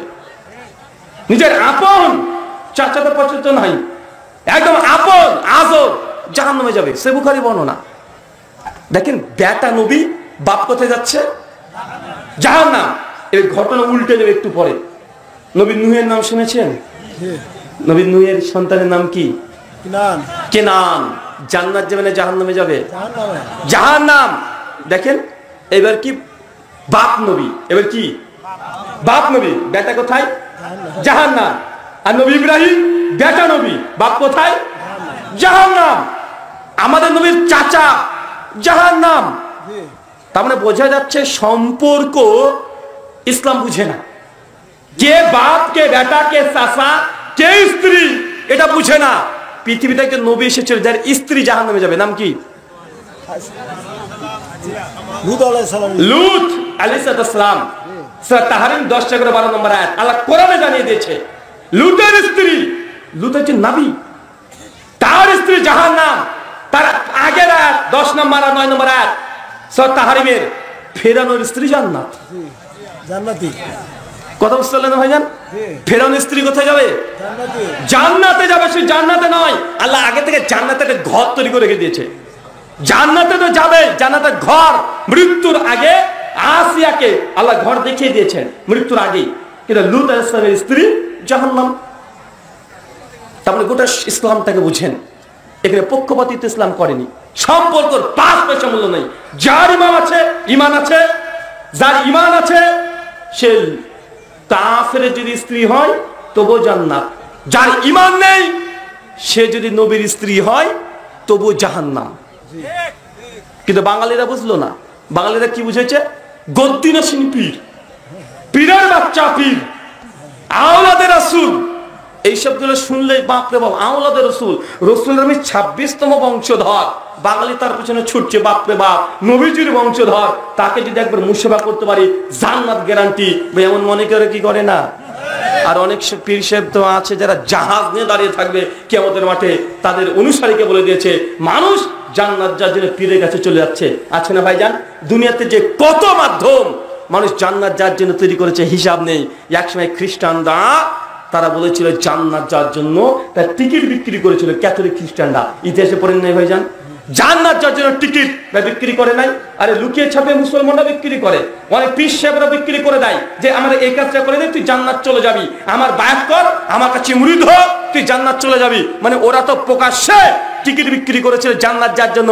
ইহুদি খ্রিস্টানরা, মুসলমানরা আজকে অনেক জায়গাতে এই কাজগুলো করছে। আছে না নাই? আছে অনেকগুলো মাধ্যম। কত যে মাধ্যম নেবেন, কিন্তু আমাদের কথা একটাই, মুহাম্মদ সাল্লাল্লাহু আলাইহি ওয়াসাল্লামের আনুগত্য ছাড়া জান্নাত যাওয়া যাবে না। চলেন ওই মন্ত্রের অনুবাদ করি। আজ থেকে প্রায় 10 বছর আগেকার ঘটনা। আমি যখন প্রথম নতুন ইসলাম থেকে বুঝেছি, একদম নতুন 2012 পূর্বে আমি কখনো নামাজ বা রোজা বা হজ বা যাকাত বা ওযু করতে হয় কিভাবে এটাও জানতাম না। ওয়াল্লাহি একদম সত্য কথা। আর আমার আলোচনা যে গোপনে ছুপিয়ে ছাপিয়ে করছে এমনটা নয়। দেখেন কতগুলো দাঁড়িয়ে আছে। আমার এই কথাগুলো সব আমার বাড়ির পাশে আশেপাশে মানুষ দেখে কি দেখে না? দেখে, মানে ডবল দেখে ওরা। মানে আপনি আর কতটুকু দেখেন, ওরা ডবল দেখে। কেন জানেন? আমার বাড়ির আশেপাশে যারা আছে সব বেরলবি, সুন্নি, জিলাপি সবগুলো ওখানে আছে, সবগুলো ওখানে, মানে যা আছে সব আশেপাশে আছে। তাই এই ভাবে যে কি ব্যাপার, এই ছেলেটা কি করছে। এই কয়দিন আগে দেখলাম মালয়েশিয়াতে ডক্টর জাকিরের সঙ্গে দেখা করে চলে আসলো। ও ভা, কি ব্যাপার। দেখলাম মিজানুর রহমান আজারের সঙ্গে দেখা করে চলে আসলো। এই কোথায় দেশ বিদেশের সব জায়গায় যাচ্ছে, তো ওরা একটু বেশি গবেষণা করে আমাকে নিয়ে। তাই আমি যে কথাগুলো বলছি এটা তারা শুনবে না এমনটা নয়, আজকে হয়তো লাইভে তারা শুনছে বসে বসে। আমি 2012 পর্যন্ত আমি কখনো নামাজ রোজা কিচ্ছু বুঝিনি, অজু করা জানি, নামাজ তো বাদ দেন। 2010 অজু করা জানি, নামাজ তো বাদ দেন, অজু করা জানতাম না 12 সাল পর্যন্ত। 12 সালের আগের মুহূর্ত পর্যন্ত দুর্গা পূজা, লক্ষ্মী পূজা, কালী পূজা নিজে গিয়ে মণ্ডপে গিয়ে করেছি। যখন নরনারায়ণের সেবা হতো আমি জলঙ্গি পুলিশ স্টেশনে, ওই সময় নরনারায়ণের সেবা থানাতে আমাদেরকে ডেকে নিয়ে যেত, মানুষ যারা আসবে তাদেরকে প্রসাদ বিতরণ করার জন্য। আমরা এখানে মণ্ডলী করেছি। 2010-এ জলঙ্গি হাই স্কুলে সরস্বতী পূজা হবে। সরস্বতী পূজা বুঝেন না ভাইজান? তো আমাদের মুসলিমদের কাছ থেকে সবাই টাকা নিয়েছে, স্কুল কমিটির টাকা নিয়েছে। এখন সরস্বতী পূজা চলে এসেছে স্কুলে, এখন অঞ্জলি দেবে। তো অঞ্জলি, তখন আমরা অঞ্জলি দেবো, আমরা মুসলমান, বুঝতে পারলেন না ভাইজান? তখন তো ইসলাম বুঝিনি। 2010 অঞ্জলি দেব, এই জন্য আমরা উপোস আছি। তো আমাদের ওখানে একজন শিক্ষক ছিল, নাম নিচ্ছি না, কষ্ট পাবে, আমাদের মানে হাই স্কুলের শিক্ষক। উনি তখন বলেছিলেন যে মুসলমানদের অঞ্জলি আগে দেওয়া যাবে না, আগে হিন্দুরা দেবে, তারপরে মুসলমানরা দেবে। আর আমরা তখন প্রতিবাদ করে উঠলাম যে আমরা অঞ্জলি, আপনার টাকা দিয়েছেন, অঞ্জলি দিতে দেবে না, মানে হিন্দু মুসলমান কেন ভেদাভেদ হবে, মানে একদম নিরপেক্ষ সেকুলার ধর্ম নিরপেক্ষ ব্যক্তি দিবে না, মানে আমাদেরকে কোনোভাবেই ঢুকতেই দিল না ঠাকুর ঘরে, মানে পুজো মণ্ডপে ঢুকতেই দিল না। আমরা তখন বলছি আমাদেরকে দেবে না, মানে আমরা হেড স্যারকে কমপ্লেন করে দিয়েছি, হেড স্যারও কিছু বলে না। তারপর যখন হলো না তখন বলছে টাকা ফেরত দে, টাকা ফেরত না দিলে ঝামেলা, টাকাও ফেরত দিবে না। আমরা তখন স্কুলের টেবিল চেয়ার যাচ্ছে সব ভাঙাচোরা শুরু করে দিয়েছি। মানে এটা 2012-র আগের ঘটনা আপনাকে বললাম। আরো অনেক ইতিহাস আছে, আরো অনেক ইতিহাস আছে এই ধরনের। মানে ইসলামের অজু করা এটা বুঝতাম না। তো 2012 পরে যখন হেদায়েত পাই 13 সালে, তখন দাওয়াতের একটা জজবা আলাদা ছিল। এখন তো 2024 পরে 11 বছর হয়ে গেল। তো দাওয়াতের একটা জজবা আলাদা, দাওয়াত দেব। তো দেখলাম যে আল্লাহ নবী টার্গেট করতেন বড় বড় বোয়াল মাছগুলোকে, মানে বিভিন্ন দেশের যারা প্রধানমন্ত্রী আছে, ধরেন আজকের ভাষাতে বাদশাহ, রাজা, এদেরকে। তো আমি যেখানে বসবাস করি আমার বাড়ি থেকে 2-3 কিলোমিটার মধ্যে নাহলে 20-40-এর উপরে মন্দির আছে। তো একটা বড় মন্দিরকে আমি টার্গেট করলাম যে দাওয়াত দেবো ঠাকুরকে। এটা আমার সব হঠাৎ করে কি মাথায় চলে আসলো যে ঠাকুরকে দাওয়াত দিব, আর এলাকার সবচেয়ে বড় মন্দির যেটা আছে ওই ঠাকুরকে দাওয়াত দেবো। ঠিক আজকে রাত্রে তো হঠাৎ করে মনে পড়লো, তার পরের দিন দুপুর বেলাতে বেরিয়ে গেলাম, জোহরের সালাত আদায় করলাম, আদায় করে সাইকেল নিয়ে ছুটলাম, মন্দিরের সামনে গিয়ে দাঁড়িয়ে আছে। তখন এত বড় দাঁড়িয়ে ছিল না, এই 2-2.5 ইঞ্চি দাঁড়িয়ে হবে তখন, এত বড়। আর টাকনার উপরে কাপড় আছে, জামা প্যান্ট পরে আছি, তো দাঁড়িয়ে আছি। ঠাকুরমশাইকে দেখছি, ঠাকুরমশাইকে দেখছি যে কি আবার ছেলেটা এখানে দাঁড়িয়ে কেন, মুসলমান দেখে বুঝতে পারছে। তো অনেকক্ষণ দেখার পরে 15-20 মিনিট পর ঠাকুরমশাই নিজে চলে এসেছেন, পণ্ডিতজি এসে, বাবা কিছু বলতে চাচ্ছ? আমি যে ঠাকুরমশাই আসলে আপনার সঙ্গে কিছু কথা বলতে চাই, যদি আপনি সময় দিতেন তাহলে কিছু কথা বলতাম। উনি তখন মানে আমাকে এড়িয়ে যেতে চাচ্ছেন। উনি তো বলছে বাবা দেখো আজকে এখন ব্যস্ত আছি, সামনে শারীরিক উৎসব আছে, এখন কথা বলার সুযোগ হবে না। আজ তাহলে কবে আসবো? বলছে 2-3 দিন পরে এসো। আচ্ছা আচ্ছা 2-3 দিন পরে আসবো। ঠিক 3 দিন পর আবার মন্দিরের সামনে দাঁড়িয়ে আছি, প্রাচীর আছে মন্দিরে, আমি প্রাচীরের এই সাইডে, উনি আছেন মন্দিরের ভেতরে। উনি আবার লক্ষ্য করছেন যে হ্যাঁ আমি চলে এসেছি। উনি অনেকক্ষণ পরে এসে বলছি বাবা কিছু বলবো? বলছি আপনি 3 দিন পরে আসতে বলেছিলেন যে, ওই জন্য আসলাম। বলছি বাবা কি বলতে চাই একটু দ্রুত বলো, কারণ দেখছে মুসলমান মন্দিরের সামনে দাঁড়িয়ে, রাস্তার ধারে মানুষ যাচ্ছে, সবাই তাকাচ্ছে, কি ব্যাপার মৌলবীর ঠাকুর এক জায়গায়, মানে এটা তো সচরাচর খুব কম হয়। তো যখন এরকম সিন হয়েছে, তো উনি তখন বলছেন যে বাবা তুমি কি বলতে চাও বলো। আজ ঠাকুর সেটা সময় লাগবে, আমার একটু লম্বা সময় লাগবে। বলছে বাবা অত সময় তো বের করা সম্ভব নয়। তখন আমি আবার চিন্তা করলাম যে এইভাবে ডাল গলবে না, ঘিও উঠবে না, আঙ্গুলটাকে বাঁকাতে হবে। আমি তখন বললাম যে দেখুন ঠাকুরমশাই, আমার বাবা প্রথমে হিন্দু ছিল, তারপর তিনি মুসলিম হয়েছেন। তা আমার জানার আগ্রহ আমার বাবা কেন হিন্দু ধর্ম ত্যাগ করে দিয়ে তিনি ইসলাম গ্রহণ করলেন, এই জানার আগ্রহ নিয়ে সত্য অনুসরণ করতে আপনার কাছে আমি এসেছি, যদি একটু সময় দিতেন। উনি এই কথা শুনেছে, বাবা তাই নাকি? মানে আছে করে খ্রিস্টান যদি জান্নাত যেতে চায়, ইহুদি যদি জান্নাত যেতে চায়, একজন ব্যক্তি তার নাম মুহাম্মদ সাল্লাল্লাহু আলাইহি সাল্লাম। মুসলমান আমরা গুরুত্বে বুঝতে পারলাম না, আমরা পীরকে ধরে বসে আছি, মাযহাবের ইমাম হানাফি, শাফি, মালিকি, হাম্বলি, তাকে ধরে বসে আছি, একে ধরে ওকে ধরে বসে আছি, মূল ব্যক্তিকে আমরা ছেড়ে দিয়েছি। আল্লাহ সুবহানাহু ওয়া তাআলা তুমি বুঝার তৌফিক দান করে সকলে পড়ি আমিন আমিন। আল্লাহ যে কথা বললাম এটা মুসলিমদের কল্যাণের চাইতে এই বার্তাগুলো, এই কথাগুলো অমুসলিমদেরকে তাদের হৃদয়ে ঈমানের নূর দান তুমি করো, সকলে বলি আমিন। প্রশ্নোত্তর হবে না, বাড়ি যাব?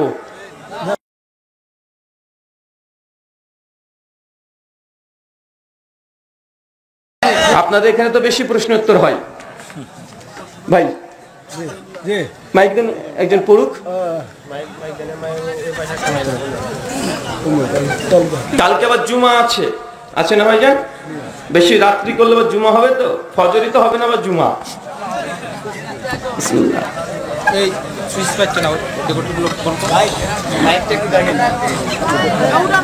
আচ্ছা, বইগুলো নিশ্চয় নাকি?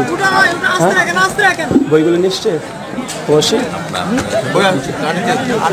আচ্ছা, আমার বই যারা নিতে যাচ্ছেন, ওই এখানে গাড়ি, ওই দেখেন সামনে, পেছনে, সরি, হ্যাঁ জি, পেছনে গাড়ি আছে। আমার লেখা প্রায় 1 ডজনের কাছাকাছি বই আছে। যারা নিতে চান ওই গাড়ি থেকে ক্রয় করতে পারবেন। বিভিন্ন বই আছে, প্রায় 12খানার কাছাকাছি।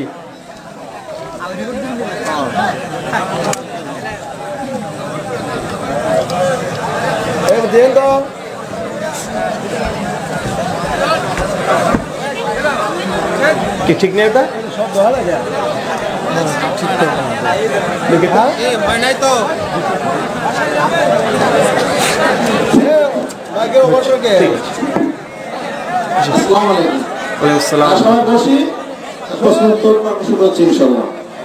প্রথম প্রশ্ন, জীবিকার তাগিদে সিগারেট বিক্রি করা যাবে কি?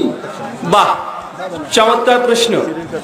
যে জীবিকার তাগিদে সিগারেট বিক্রি করা যাবে কি যাবে না? আচ্ছা বলেন তো, জীবিকার তাগিদে বেশ্যাখানা খোলা যাবে কি যাবে না? জীবিকার তাগিদে শুয়োরের গোশত বিক্রি করা যাবে কি যাবে না? কেন? আল্লাহ যেগুলোকে হারাম করেছেন তার ব্যবসাও হারাম। সূরা ইবনে মাজাহ 3376 থেকে 88 নম্বর হাদিস পর পর। এখন বিড়ি সিগারেট জর্দা যদি হারাম হয়, তার উপার্জন হালাল না হারাম? হারাম। একদম সিম্পল ব্যাপার। শুকরিয়া। আমার এক আত্মীয় চিকিৎসার জন্য হাসপাতালে আমার কাছে যান। আমি তার অসুখকে তেমন গুরুত্ব দেই নাই, কিন্তু 2 দিন পর সে হঠাৎ করে আমার কাছে মারা যান চিকিৎসার অভাবে। এতে কি আমার পাপ কাজ হয়েছে? ভাইজান প্রশ্ন করেছেন যে আপনার কোনো নিকটই আত্মীয় আপনার বাড়িতে এসেছিলেন চিকিৎসার জন্য, কিন্তু আপনি বুঝতে পারেননি, তাই গুরুত্ব দেননি। এটা যদি অনীহার কারণে গুরুত্বহীনতার পরিচয় দেন, যে অনীহা মানে ডাজ নট ম্যাটার কি এসেছে, এটা অনীহা করেছেন বা ইগনোর করতে চেয়েছেন, যে আবার হসপিটালে নিয়ে গেলে আমার টাকা পয়সা খরচ হবে, এই যে কার্পণ্যতা করেছেন, যদি এই দুটো কোয়ালিটি হয়, তাহলে আপনি অবশ্যই কিছুটা হলেও গুনার ভাগীদার হবেন অনীহার কারণে।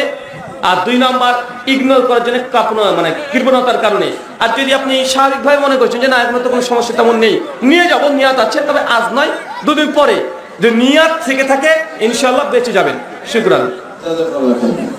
পিতা জীবিত থাকাকালীন সময়ে তার মেয়ে বিবাহ দেওয়ার পর পিতা তার ছেলেদের যৌথ আয় ক্রয়কৃত জমি ছেলেদের নামে দলিল করা যাবে কিনা? জমি জমার ফতোয়া স্টেজ থেকে দেওয়া যাবে না, কেননা জমির ব্যাপারে কমপক্ষে না হলেও তার কয় ভাই কয় বোন হাবি জাবি সবগুলো দেওয়া মানে আগে জানতে হবে। তবে এতটুকু জানেন, বাপের সম্পত্তি, আপনি বাপ, আপনার সম্পত্তির 4 ভাগের মধ্যে 3 ভাগ জীবিত অবস্থায় যা ইচ্ছা তাই করতে পারবেন। কথা বুঝতে পারলেন? যা ইচ্ছা তাই করতে পারবেন। যদি চান যে একটা গোটা মাদ্রাসাকে দান করে দেবো, করতে পারবেন। সম্পূর্ণ সম্পত্তি পারবেন না। 4 ভাগের 3 ভাগ পর্যন্ত এটা আপনার হক আছে। কিন্তু আপনি যদি জীবিত অবস্থায় ছেলেকে কিছু মেয়েকে কিছু দিতে চান, সমানভাবে ভাগ করার চেষ্টা করবেন। কিছু ওলেমা জাস্ট এতটা বলেছে যে জীবিত অবস্থায় যদি মেয়েকে যদি ভাগ দিই, তাহলে কি মৃত্যুর পরে মিরাস যে বন্টন হয়, যে ছেলে 2 ভাগ মেয়ে 1 ভাগ, এমন না, জীবিত অবস্থায় যদি কিছু দিতে চাই সমান ভাগে দিতে পারবো। জমহুরদের মত, জীবিত অবস্থায় বাবা যদি তার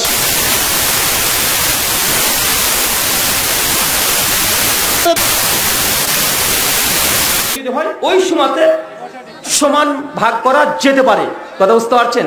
মৃত্যুর পরে মিরাস বন্টন যখন হবে, তখন 2 ভাগের 1 ভাগ এটা। শুকরান। বাবা মার অবাধ্য হয়ে কোনো মেয়ে যদি পালিয়ে একাই বিবাহ করে, সেই বিবাহ কতটুকু জায়েজ? বাবা মায়ের অবাধ্য হয়ে যদি মেয়ে একাই পালিয়ে গিয়ে বিয়ে করে, তাহলে সেই বিয়েটা কতটা জায়েজ? এখন আপনি বলেন তো, ওই মেয়েটাকে প্রশ্ন করবেন, তুমি যখন বড় হয়ে যাবে, মা হয়ে যাবে, তোমার মেয়ে পালিয়ে গিয়ে বিয়ে করলো, এখন তুমি কি ফতোয়া দিবে? ওকে জিজ্ঞাসা করবেন মেয়েটাকে, কথা বুঝতে পারলেন ভাইজান? কারণ ও তো এখন পালিয়ে গিয়ে বিয়ে করলো, ধরে 20 বছর পরে তারা তো মেয়ের বয়স 16 হয়ে যাবে। 16 বছরের মেয়ে যদি এখন হ্যাবলার বেটা পল্টার সঙ্গে যদি পালিয়ে গিয়ে বিয়ে করে, তাহলে ওই মেয়েটা কি ফতোয়া দিবে তার মেয়ের জন্য? ও নিজে বলবে মেনে নিতে পারবে না। তো তুমি যেটা তোমার জন্য মেনে নিতে পারো না, সেটা তোমার মেয়ের জন্য কিভাবে মানবে?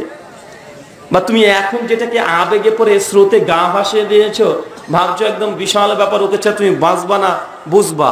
এখন তোমাকে গোলাপ ফুল দিয়েছে, বিয়ের পরে তোমাকে ধুতরা ফুলও জুটবে না, ফুলকপি দিয়ে বসে রাখবে। কি দেবে বলেন তো ভাইজান? এখন গোলাপ ফুল নিয়ে দেখা করতে আসছে, বিয়ের পরে কি করবে? ফুলকপি নিয়ে চলে আসবে, যে ফুলকপি কেটে রান্না কর। ও এখন আবেগে আছে, বুঝতে পারবে। শুকিয়ে আমার পায়ে দীর্ঘদিন যাবৎ ঘাজনিত রোগের কারণে খারাপ দেখায় এবং জীবাণু পড়লে আরো ক্ষতির কারণ হয়। যদি আমি কাপড় দিয়ে ঢাকিয়ে দেই তাহলে কাপড়ে টাকটু নিচে যায়, এক্ষেত্রে আমার করণীয় কি? কি অংশ? রোগ হয়েছে, সর্বরোগ খোলা থাকলে আর কি খারাপ দেখা যায়, এই জন্য টাকু দিয়ে হয়, খারাপ লাগে, জীবাণু হয় আর কি, সে টাকু নিচে করতে পারবে না। ভাই প্রশ্ন যে তার পায়ের নিচের অংশে কোনো প্রবলেম আছে, ঘা জাতীয়?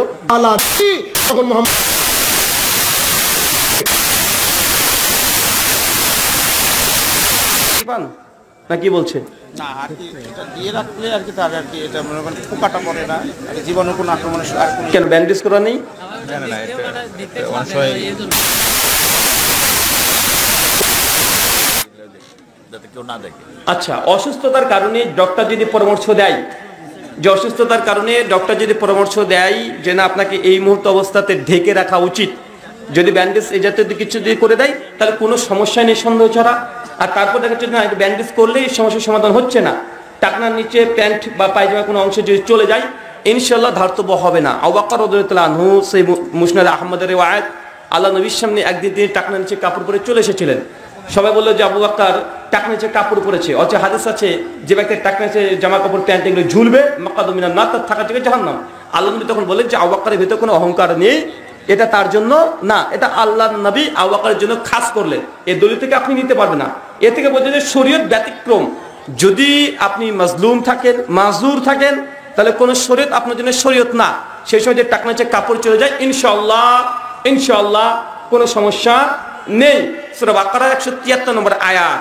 মদ খাওয়া হারাম, শুয়োরের গোশত খাওয়া হারাম, কিন্তু এমন একটা পরিস্থিতি যদি তৈরি হয় আপনার জীবদ্দশায়, মদ 1 বোতল নয় 100 খাওয়া যায়, হবে কি হবে না? তাহলে মাজলুম অবস্থায়, মাজুর অবস্থায় আপনার জন্য শরীয়ত আর শরীয়ত হয় না। কিবলার দিকে মুখ করে সালাত আদায় করতে হয়, কিবলায় বুঝতে পারছেন না, কি করবেন? যে কোনো একটাকে কিবলা মনে করে আপনি ধরে নিয়ে সালাত শুরু করে দিলেন। সালাত শেষে মনে করছেন তো এই কিবলা তো ভুল পড়লাম, সমস্যা নেই, নামাজ হয়ে যাবে। কথা বুঝতে পারলেন? মানে শরীয়ত মাজুর অবস্থায় আপনার সবকিছু ছাড় আছে, স্বাভাবিক অবস্থায় নয়। শুকরান। আমার দাদার আগে আমার বাবা মৃত্যুবরণ করেছে, আমার বাবা কি তার বাবার জমির ভাগ পাবে? আপনার দাদুর আগে আপনার বাবা মারা গেছে, এখন আপনার দাদুর জমির সম্পত্তি বাবা পাবে কি পাবে না?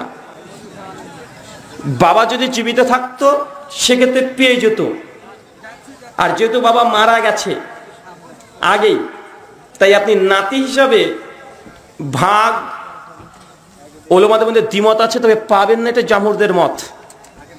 যখন নাতি মানে বাবা যদি মারা যায়, ধরেন আপনার দাদু একটা জমি আছে 10 কাঠা, আপনার বাবা 10 কাঠার মধ্যে 4 কাঠাতে আপনার দাদুর জমির উপরে বাড়ি করেছে, এখন আপনার বাবার নামে ট্রান্সফার হয়নি। কথা বুঝতে পারছেন? এই যে বাড়ি আপনার বাপই করেছে, কে করেছে? আপনার বাবাই করেছেন, দাদু করেনি। কিন্তু জমি কার নামে আছে? দাদার নামে। এখন আপনার বাপ যদি আগে মারা যায়, তাহলে ওই জমির মালিক আপনি সন্তান হিসেবে পাবেন না। কে পাবে বলেন তো? দাদুর দিকে নিসবত হবে। কার দিকে? জমি যার তার। দাদু যদি এখন ইনসাফ করে, সে যদি যেহেতু দেখছে যে না এটা তার বাপই করেছে, তার বাপই খরচ করেছে, বাড়ি করেছে, তার সন্তান, সে যদি জীবিত অবস্থায় কিছু দিতে চায় দিতে পারে, তবে শরীয়তের দৃষ্টিকোণ থেকে মিরাজ বন্টনের সময় সেই হক পাবে না যে বাপের বলে আমি সে ভাগ ডাইরেক্ট পেয়ে যাবো, এমনটা নয়। এবং ওই সম্পত্তি আবার মিরাজ বন্টনের নেই, বন্টন হতে থাকবে। শুকরান। হযরত মুহাম্মদ সাল্লাল্লাহু আলাইহি ওয়াসাল্লাম কিভাবে জিনদের ইসলামিক দাওয়াত দিত এবং জিনরাও কিভাবে কোরআন ও হাদিসের জ্ঞান অর্জন করব। সূরা জিন খুলে পড়ে 72 নম্বর সূরার 1 থেকে 12 নম্বর আয়াত। আল্লাহ নবী সূরা জিন যখন পড়ছিলেন, জিনরা সব উপস্থিত হয়েছিল, আল্লাহ নবীর কাছে এসে বৈঠকে বসে আলোচনা শুনেছিলেন। আব্দুল ইবনে মাসউদ বলছিলেন তাফসীর তাবারির মধ্যে এই সূরা জিনের 9 নম্বর আয়াতের ব্যাখ্যাতে যে একদিন আব্দুল ইবনে মাসউদকে জিনদের সর্দাররা এসে দাওয়াত দিয়েছিল। কথা বুঝতে পারছেন? এখানে একটা কথা মনে রাখবেন, জিন মানে এসেছে আর বিষয়টা জিনুন থেকে, মানে অদৃশ্য, দেখা যাবে না জিনকে। জিনকে কি করা যাবে না? দেখা যাবে না তার আসল সূরাতে। জিন যদি কোনো বস্তুর মধ্যে প্রবেশ করে তবে দেখতে পারেন, যেন আল্লাহ নিয়ে বলেছে জিন সাপের মধ্যে প্রবেশ করতে পারে। তাই বাড়িতে যদি সাপ থাকে, আল্লাহ নিয়ে বলেছেন কমপক্ষে 3 দিন তাকে আগে কসম দিয়ে বলতে হবে, তুই যদি জিন হোস তুই বাড়ি থেকে বেরিয়ে যা। সত্যি যদি জিন হয়ে আশ্রয় নিতে চায় সে বেরিয়ে যাবে। দেখা যায় তারপরে সে সাপকে দেখতে পাচ্ছেন, তখন কসম দিয়ে বলতে হবে, আল্লাহর কসম যদি তুই জিন হোস, ভালো জিন হোস, তাই তুই বাড়ি থেকে চলে যা, নচেত তোকে হত্যা করবো। কমপক্ষে 3 বার পরে ঘরের মধ্যে কোনো সাপ ঢুকে গেলে, মানে বাড়ির মধ্যে, তাহলে আল্লাহ নবী বলেছে তারপর থেকে হত্যা করার কথা। কেন? জিন অনেক সময়তে বাসস্থানের জন্য কোনো কিছুর মাধ্যম সুরাত ধরে চলে আসে। কথা বুঝতে পারছেন? তো জিনের সঙ্গে কথা বলা, জিন যদি কোনো কিছু সৃষ্টি বস্তুর মধ্যে প্রবেশ করে বা আসার করে, তখন সে কথা বলতে পারবে। কথা বুঝতে পারছেন? কিন্তু গ্রাম বাংলায় যেগুলো হয় না, অধিকাংশে বদমাইশি। আচ্ছা না, মেয়ে একদম চুলমুলে করছে আর ভাবছে কি না কি, অধিকাংশ যেখানে হচ্ছে এগুলো বেশিরভাগই মিথ্যা। তবে হ্যাঁ, জিন আসর করতে পারে। জিন কি করতে পারে? আসর করতে পারে। ওই যে সূরা রহমান আল্লাহ সুবহানাহু ওয়া তাআলা বলেছেন যে জান্নাতে মুমিনদেরকে এমন হুর দেওয়া হবে যাদেরকে কোনো জিন স্পর্শ করে নাই। এই আয়াতের ব্যাখ্যা করতে গিয়ে ইমাম ইবনু তাইমিয়া রাহিমাহুল্লাহ বলেছেন, এই আয়াতে প্রমাণ করে যে মানুষের সঙ্গে জিন ফিজিক্যাল শারীরিক সম্পর্ক করতে পারে। কথা বুঝতে পারলেন না?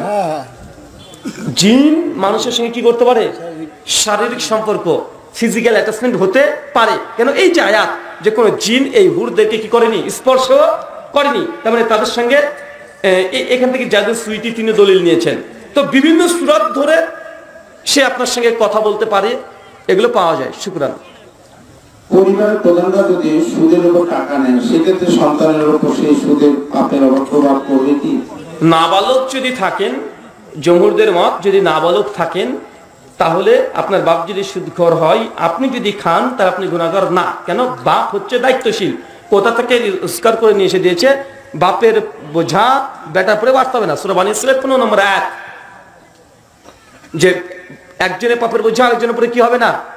বাড়তে হবে না। এই অর্থে ছেলে যদি নাবালক হয়, তাহলে বাপের ওই খাবার যদি খায় কোনো সমস্যা নেই। আর কিছু কিছু উলামা বলেছেন যে না, বাপ যতক্ষণ পর্যন্ত একজন সন্তান নিজে ইনকাম করতে না শিখছে, ততদিন তার বাপের সঙ্গে তার সম্পর্ক থাকতে পারে, সে বাড়িতে খেতে পারে, কোনো সমস্যা নেই। দলিল হিসেবে তারা দিয়েছেন ইব্রাহিম আলাইহিস সালামের জীবনী থেকে, সূরা আম্বিয়া আয়াত নম্বর 51, 52, 53, 54 পর আয়াত আছে। নবী ইব্রাহিম তার বাপকে বারবার বলতো, ইয়া আবাতি, হে আমার পিতা, তুমি কেন এই মূর্তি পূজা করো? নবী ইব্রাহিমের বাপ কি করতো? মূর্তি বিক্রি করতো, কিন্তু তারপরে খেত না। হ্যাঁ, খেত। তো এখান থেকে দলিল নিয়ে বলছে যে না, বাপ যদি কোনো গুনাহ করে, হারাম কাজ করে, তাহলে বেটার উপরে বাড়তে হবে না। শুকরান। জি, দ্রুত পড়ো। ক্রেডিট কার্ড ব্যবহার করা যাবে কি? ক্রেডিট কার্ড ব্যবহার করা যাবে কি যাবে না?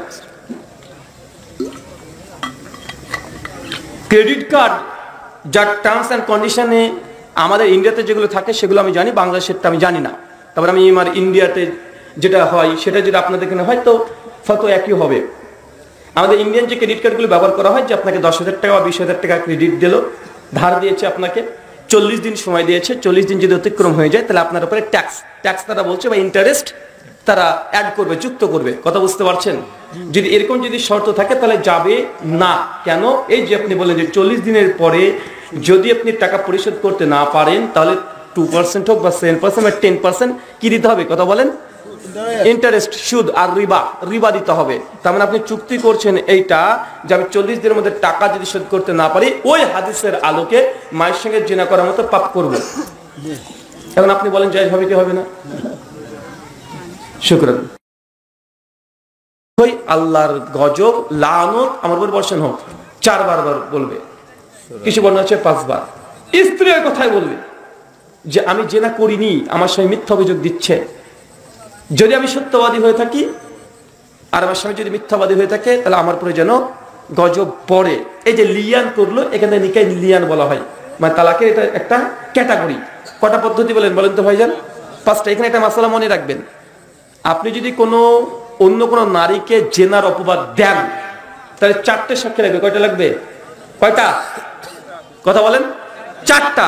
কাকে? অন্য কোনো মেয়ে, স্ত্রী ছাড়া দুনিয়ার যে কোনো মেয়ের প্রতি যদি আপনি জেনার অপবাদ দেন তাহলে 4 জন সাক্ষী লাগবে। যে সাক্ষী যদি জোগাড় করতে না পারেন আপনাকে 80 বেত্রাঘাত করা হবে। কতটা?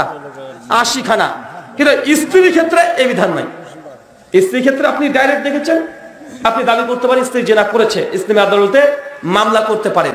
অন্য নারীর ক্ষেত্রে লাগে 4টে মানে সাক্ষী, স্ত্রীর ক্ষেত্রে লাগে না। টোটাল এই 5টা ক্যাটাগরি। শুকরান। এখন দেখেন আপনার স্ত্রী কোন ক্যাটাগরিতে পড়ছে। আর ওই যে স্বামী বারবার বলছে তালাক দিলাম, নিয়াত যদি থাকে তালাক হয়ে যাবে, 1 তালাক হয়ে যাবে। তারপর আবার দেখতে হবে সে হাইজ অবস্থায় আছে না নাই, আরো মশলা আছে। তার জন্য তালাকের মশলাগুলো স্টেজ থেকে আমি দিই না, আমি কোনোদিন বলতেও চাই না। মানে আমাকে দেখবেন 2000 এই প্রথম হয়তো তালাক প্রসঙ্গে মুখ খুললাম আজকে। এর আগে যখন আপনারা প্রশ্ন করেছেন, যতবার আলোচনা করেছেন তালাকের প্রশ্ন, আমি উত্তর দিই না। কেন? এখানে অনেকগুলো নিয়ম কানুন আছে। আমার ফতোয়া দিয়ে বউকে তালাক করে কাল দেখা বাড়ি পাঠিয়ে দিলেন, মহাবিপদ হয়ে যাবে। ওই জন্য তালাকের ফতোয়া বিশেষ করে স্বামী স্ত্রী দুজন আসবে, এসে ডিটেল দুজন ঘটনা বলবে। স্বামী যেন বানিয়ে কোনো ঘটনা না বলে দেয় স্ত্রীর বিরুদ্ধে, স্ত্রী যেন স্বামীর বিরুদ্ধে না বলে দেয়। কারণ দেখতে হবে সে হাইজ অবস্থায় ছিল কি ছিল না। দেখা যাচ্ছে হাইজ অবস্থায় তালাক দিয়ে দিয়েছে, অথবা হাইজের পরে তালাক দিয়ে দিয়েছে, কিন্তু তার আগে সহজ করে ফেলেছে। আরো অনেক বিধান আছে, তাই এটা তো সহজ বিষয় নয়। শুকরান। সংক্ষেপে 2টা প্রশ্ন। একদিন যদি তামাক জর্দা নেশা জাতীয় জিনিস খাই তাহলে 40 দিনের ইবাদত নষ্ট হয়, কথা কি সত্য? কেউ যদি তামাকজাত দ্রব্য জিনিসপত্র খায় তাহলে 40 দিন ইবাদত কবুল হবে না, এই কথা কি ঠিক? সরাসরি এমন হাদিস নেই তামাকের ব্যাপারে, তবে সরাসরি মদ শরাবের ব্যাপারে আছে। কেউ যদি মদ পান করে, মদ আর এই সাধারণ নেশার মধ্যে কিছুটা পার্থক্য আছে। ডাইরেক্ট মদ খাচ্ছেন যেটা তাৎক্ষণিক আপনার মস্তিষ্ককে বিকৃত করে দেয়, কথা বুঝতে পারলেন? সংসার সেন্সকে লেস করে দেয় বা আপনাকে মস্তিষ্ক বিকৃত করে ফেলে। এই জাতীয় কোনো যদি কিছু আপনি খান তাহলে 40 দিন ইবাদত কবুল হবে না। কিন্তু যে সব নেশাগুলো ধীরে ধীরে আপনার শরীরকে ক্ষতি করে তার জন্য এই হুকুম না। তবে হ্যাঁ, ছোট নেশা আপনার ইবাদতে বাধা দিবে। আজকে ইবাদত করলে বিড়ি খাচ্ছেন, দোয়া করছেন, হারাম খাচ্ছেন, কথা বুঝতে পারলেন না? বা যে কোনো হারাম উপার্জন করে খাচ্ছেন, এগুলো তো ইবাদত। যেদিন ইবাদত করছেন সেই ইবাদত কবুল হতে গেলে বাধা দিয়ে দিবে। আর যে ডাইরেক্ট মদ পান করেন তার 40 দিনকার ইবাদত আর কবুলই হবে না। দুটোর মধ্যে পার্থক্য বুঝতে পারলেন? ছোট নেশা সরাসরি যে ইবাদত করছেন সেটাকে বাধা দেয়। বিড়ি, সিগারেট, জর্দা বা যে কোনো হারাম জিনিস খেয়েছেন, এখন নামাজ পড়বেন, এই নামাজ কবুল হতেও পারে না হতেও পারে। কেন? আপনি বিড়ি, সিগারেট, জর্দা নেশা রীতিমতো করছেন, এই জন্য এক ওয়াক্তের নামাজকে বাধা দিয়ে দিবে। পরের ওয়াক্তে যদি আপনি তওবা করে নেন যে না কখনো বিড়ি খাবো না, মাগরিবের নামাজ পড়লেন, ইনশাআল্লাহ কবুল হয়ে যাবে। কিন্তু আপনি দেখাচ্ছে এখন মদ খেলেন, মদ খেয়ে তওবা করলেন, তারপরে 40 দিন ইবাদত কবুল হবে না। তার মানে এই নয় হুজুর 40 দিন নামাজ পড়বো না, নামাজ পড়তে হবে তারপরে। কথা বুঝতে পারলেন? সেটা হচ্ছে যদি কোনো হিন্দু মানুষ মারা যায় তার কবরের জন্য যদি বাঁশ চায় তাহলে বাঁশ দেওয়া যাবে কিনা? অমুসলিম কেউ যদি মারা যায় তার কবরের জন্য বাঁশ দিতে পারবেন কি পারবেন না? কি বাঁশ যে দিবেন সে যাই হোক, যদি অমুসলিম মৃত্যুবরণ করে সেক্ষেত্রে যদি বাঁশ চাই ট্রাই করবেন না দেওয়ার, আর তারপর দেখছেন যে না প্রয়োজন হচ্ছে, দেওয়াটা হারাম হবে না। কেন? বাঁশ দিয়ে কোনো শিরকি কোনো কর্মকাণ্ড করবে না। জাস্ট একজন জাহান্নামে যাবে, তাকে দুনিয়াতে আর একবার জাহান্নামে পুরানোর জন্য তারা এখন আগুন ওই বাঁশগুলো দিয়ে কি করবে? চিতা তৈরি করবে, তাই তো? চিতা তৈরি করার পরে তাকে দাও দাও করে আগুন দিয়ে জ্বালাবে, একটু পরে তো এমনি দাও দাও করে জাহান্নামে জ্বলবে। তার আগে আরেকবার জ্বালিয়ে সহযোগিতা করছেন, সমস্যা নেই। শুকরান, জাযাকাল্লাহু খায়রান, বারাকাল্লাহু ফিকুম, ওয়া মা আলাইনা ইল্লাল বালাগ।